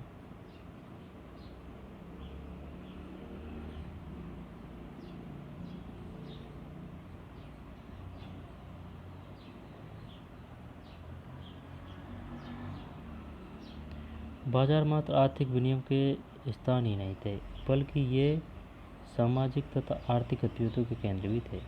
अधिकांश बाजारों में एक मस्जिद तथा एक मंदिर होता था। उनमें से कम कुछ में तो नर्तकों, संगीतकारों तथा गायकों के सार्वजनिक प्रदर्शन के लिए स्थान भी चिन्हित थे। हालांकि एवं बतौता कि शहर की समृद्धि का वर्णन करने में अधिक रुचि नहीं थी। इतिहासकारों ने उसके वृत्तांत का प्रयोग यह तर्क देने में किया है कि शहर अपनी संपत्ति का एक बड़ा भाग गांवों के अधिशेष के अधिग्रहण से प्राप्त करते थे। इब्न बतूता ने पाया कि भारतीय कृषि के इतना अधिक उत्पादनकारी होने का कारण मिट्टी का उपजाऊपन था।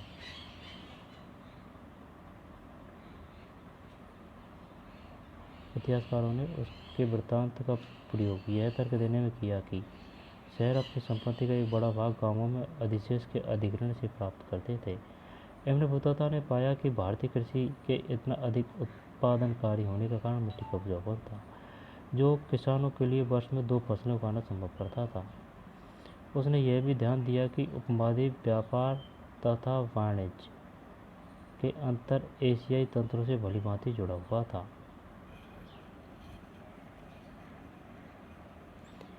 उसने यह भी ध्यान दिया कि उपमहाद्वीप व्यापार तथा वाणिज्य अंतर एशियाई तंत्रों से भलीभांति जुड़ा हुआ था। भारतीय माल की मध्य तथा दक्षिण पूर्वी एशिया दोनों में बहुत मांग थी, जिससे शिल्पकारों तथा व्यापारियों को भारी मुनाफा होता था। भारतीय कपड़ों, विशेष रूप से सूती कपड़ा, महीन मलमल, रेशम, जरी, साटन की अत्यधिक मांग थी। साटन मतलब भाई महीन मलमल ठीक है, रेशम सही है, जरी सही है, लेकिन साटन पता नहीं। इब्न बतूता हमें बताता है कि महीन मलमल की कई किस्में इतनी अधिक महंगी थी कि उन्हें अमीर वर्ग के तथा बहुत धनाढ़ लोग ही पहन सकते थे। इस तरह की इकत बुनाई की अभिरचनाओं को उपमहाद्वीप तथा दक्षिण पूर्वी एशिया के कई तटीय उत्पादन केंद्रों में अपनाया गया तथा उनमें सुधार किए गए। इकत बुनाई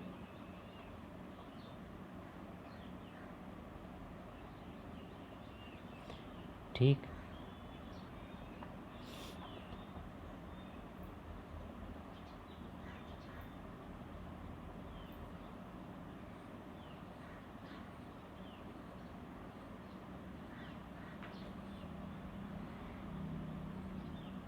बाजार में संगीत।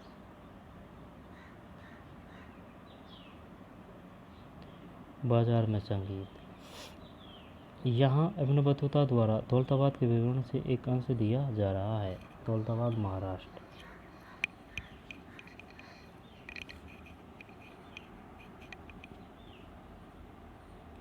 दौलताबाद में पुरुष और महिलाओं गायनों के लिए एक बाजार है। आई समझ में, पुरुष और महिलाओं ताराव्यवाद कहते हैं। बताइए इब्न बतूता ने ताराव्यवाद किसे कहा है? ताराव्यवाद यह सबसे विशाल और सुंदर बाजारों में से एक है। यहाँ बहुत सी दुकानें हैं और प्रत्येक दुकान में एक ऐसा दरवाज़ा है जो मालिक के आवास में खुलता है। दुकानों को कालीनों से सजाया गया है और दुकान के मध्य में झूला है जिस पर गायिका बैठती है। वह सभी प्रकार की भव्य वस्तुओं से सजी होती है और उसकी सेवकाएं उसे झूला झुलाती है। बाजार के मध्य में एक विशाल गुंबद खड़ा है जिसमें कालीन बिछाए गए हैं और सजाया गया है। इसमें प्रत्येक गुरुवार सुबह की इबादत के बाद संगीतकारों के प्रमुख अपने सेवकों और दास के साथ स्थान ग्रहण करते हैं।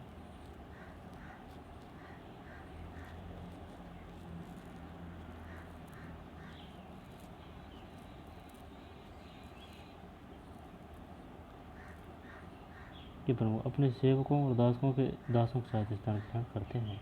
गायिका एक के बाद एक झुंडों में उनके समक्ष आकर सूर्यास्त का गीत गाती है और नाचती है, जिसके पश्चात वे चले जाते हैं। इस बाजार में इबादत के लिए मस्जिदें बनी हुई है।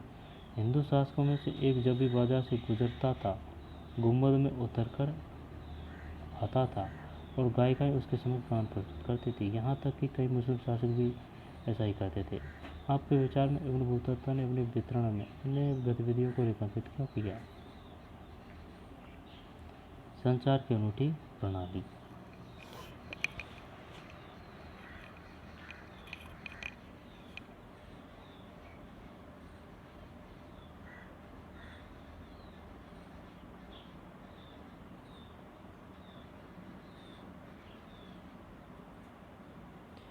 व्यापारियों को प्रोत्साहित करने के लिए राजा विशेष उपाय करता था। लगभग सभी व्यापारी मार्गों पर सराय तथा विश्राम गृह स्थापित किए। संचार की एक अनूठी पहलू। इब्न बतूता डाक प्रणाली की कार्यकुशलता देखकर चकित हुआ। इससे व्यापारियों के लिए एक लंबी दूरी तक सूचना भेजना और उधार प्रेषित करना संभव हुआ, बल्कि अल्प सूचना पर माल भेजना भी। डाक प्रणाली इतनी कुशल थी कि जहाँ सिंध से दिल्ली की यात्रा में 50 दिन लगते थे, वहीं गुप्तचरों की खबरें सुल्तान तक इस डाक व्यवस्था के माध्यम से मात्र 5 दिनों में पहुँच जाती थी।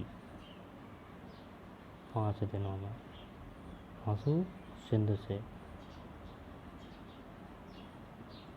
घोड़े पर और पैदल।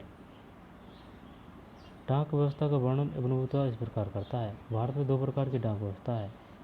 अश्वडाक व्यवस्था, जिसे उल्लुक कहा जाता है,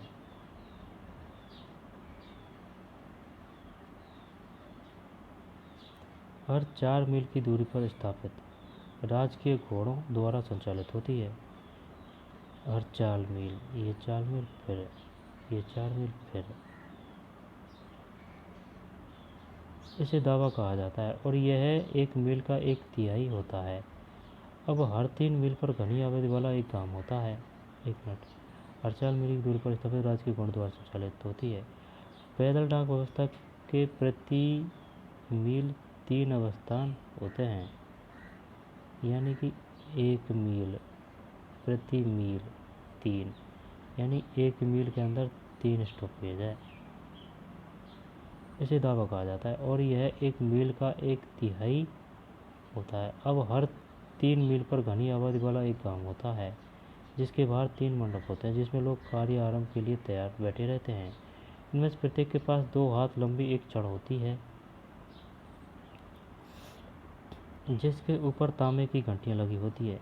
जब संदेशवाहक शहर से यात्रा आरंभ करता है तो एक हाथ में पत्र, दूसरे में घंटियां सहित छड़ लिए वह चमकदार तेज भागता है। जब मंडप में बैठे लोग घंटियों की आवाज़ सुनते हैं तो वे तैयार हो जाते हैं। जैसे ही संदेशवाहक उनके पास पहुंचता है, उनमें से एक उससे पत्र लेता है और वह छड़ हिलाते हुए पूरी ताकत से दौड़ता है।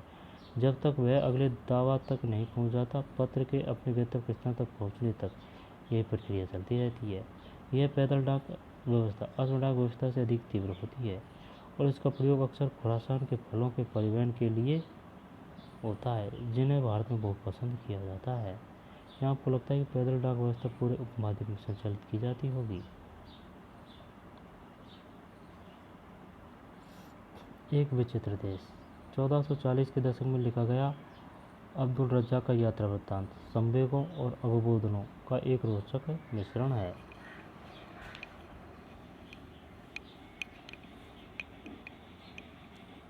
1440 के दशक में लिखा गया अब्दुल रज्जाक का यात्रा वृत्तांत संवेगों और अवबोधनों का एक रोचक मिश्रण है। एक और केरल में कालीकट आधुनिक कोझिकोड बंदरगाह पर उसने जो देखा उसे प्रशंसनीय नहीं माना। 1440। कौन लिख रहा है? अब्दुल रज्जाक। यहाँ ऐसे लोग बसे हैं जिनकी कल्पना मैंने कभी नहीं की थी। इन लोगों को उसने एक विचित्र देश बताया। कालांतर में अपनी भारत यात्रा के दौरान वह मंगलोर आया और पश्चिमी घाट को पार किया। यहाँ उसने एक मंदिर देखा जिसने उसे प्रशंसा से भर दिया। मंगलोर से 9 मील के भीतर ही मैंने एक ऐसा पूजा स्थल देखा जो पूरे विश्व में अतुलनीय है। यह वर्गाकार था, जिसकी प्रत्येक भुजा लगभग 10 गज अर्थात 5 गज थी और जो 4 द्वार मंडपों के साथ पूरी तरह से ढले हुए कांसे से ढका हुआ था। प्रवेश द्वार के द्वार मंडप में सोने की बड़ी एक मूर्ति थी जो मानव आकृति जैसी तथा आदमवत थी। इसकी दोनों आंखों में काले रंग के माणिक इतनी चतुराई से लगाए गए थे कि प्रतीत होता है मानो वह देख सकती है। इस शिल्प और कारीगरी के लिए क्या कहने।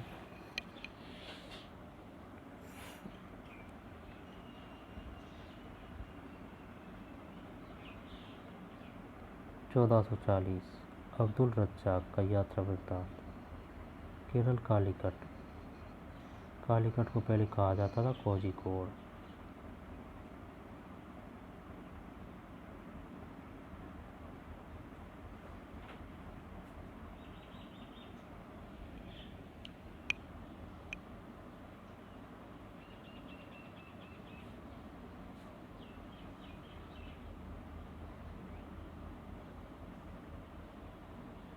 इतनी चतुराई से लगाए गए थे कि प्रतीत होता है मानो वह देख सकती हो। इस शिल्प और कारीगरी के क्या कहने। ठीक, किसका कथन है ये है अब्दुल रज्जाक का। कब आया था? 1440 में। उल्लेख किसे कहा जाता था? घोड़ों को।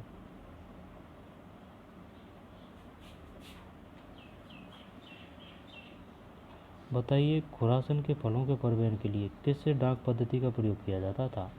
पैदल डाक व्यवस्था। अब पैदल डाक व्यवस्था में 1 मील में कितने दावे होते थे? जैसे कि ये 1 मील है तो 3 दावे यानी कि स्थान। और घोड़ेवाड़ी में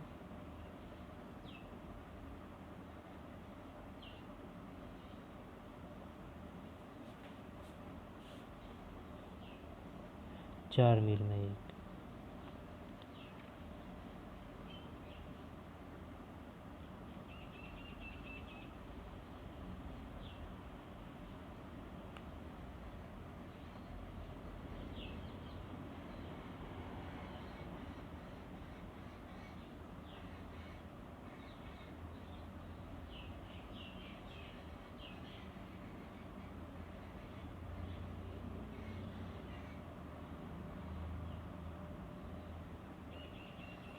पैदल डाक व्यवस्था प्रति मील 3 अवस्थान होते थे जिसे दावा कहा जाता है, यानी 1 मील में 3 स्टॉपेज और घोड़ा में 4 मील में। बनियर तथा अपविकसित पूर्व एवं मौजूदा लोगों के लिए ऐसी वस्तुओं और स्थितियों के वर्णन की समस्याओं को कैसे हल करता था जिससे वे अनभिज्ञ थे और जिन्हें उन्होंने अनुभव नहीं किया था। बनियर तथा अपविकसित पूर्व। ठीक, इसको पढ़ेंगे बाद में। ठीक, बनियर तथा अपविकसित पूर्व को अब कोई रहा है तो उसको पढ़ लेते हैं। एक विचित्र देश, घोड़े पर और पैदल, बाजार में संगीत, दहेली,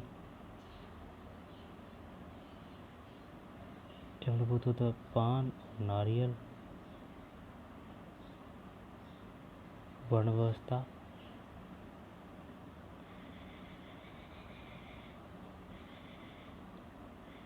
इस पर ही जानता है विशाल पहुंच वाली एक भाषा।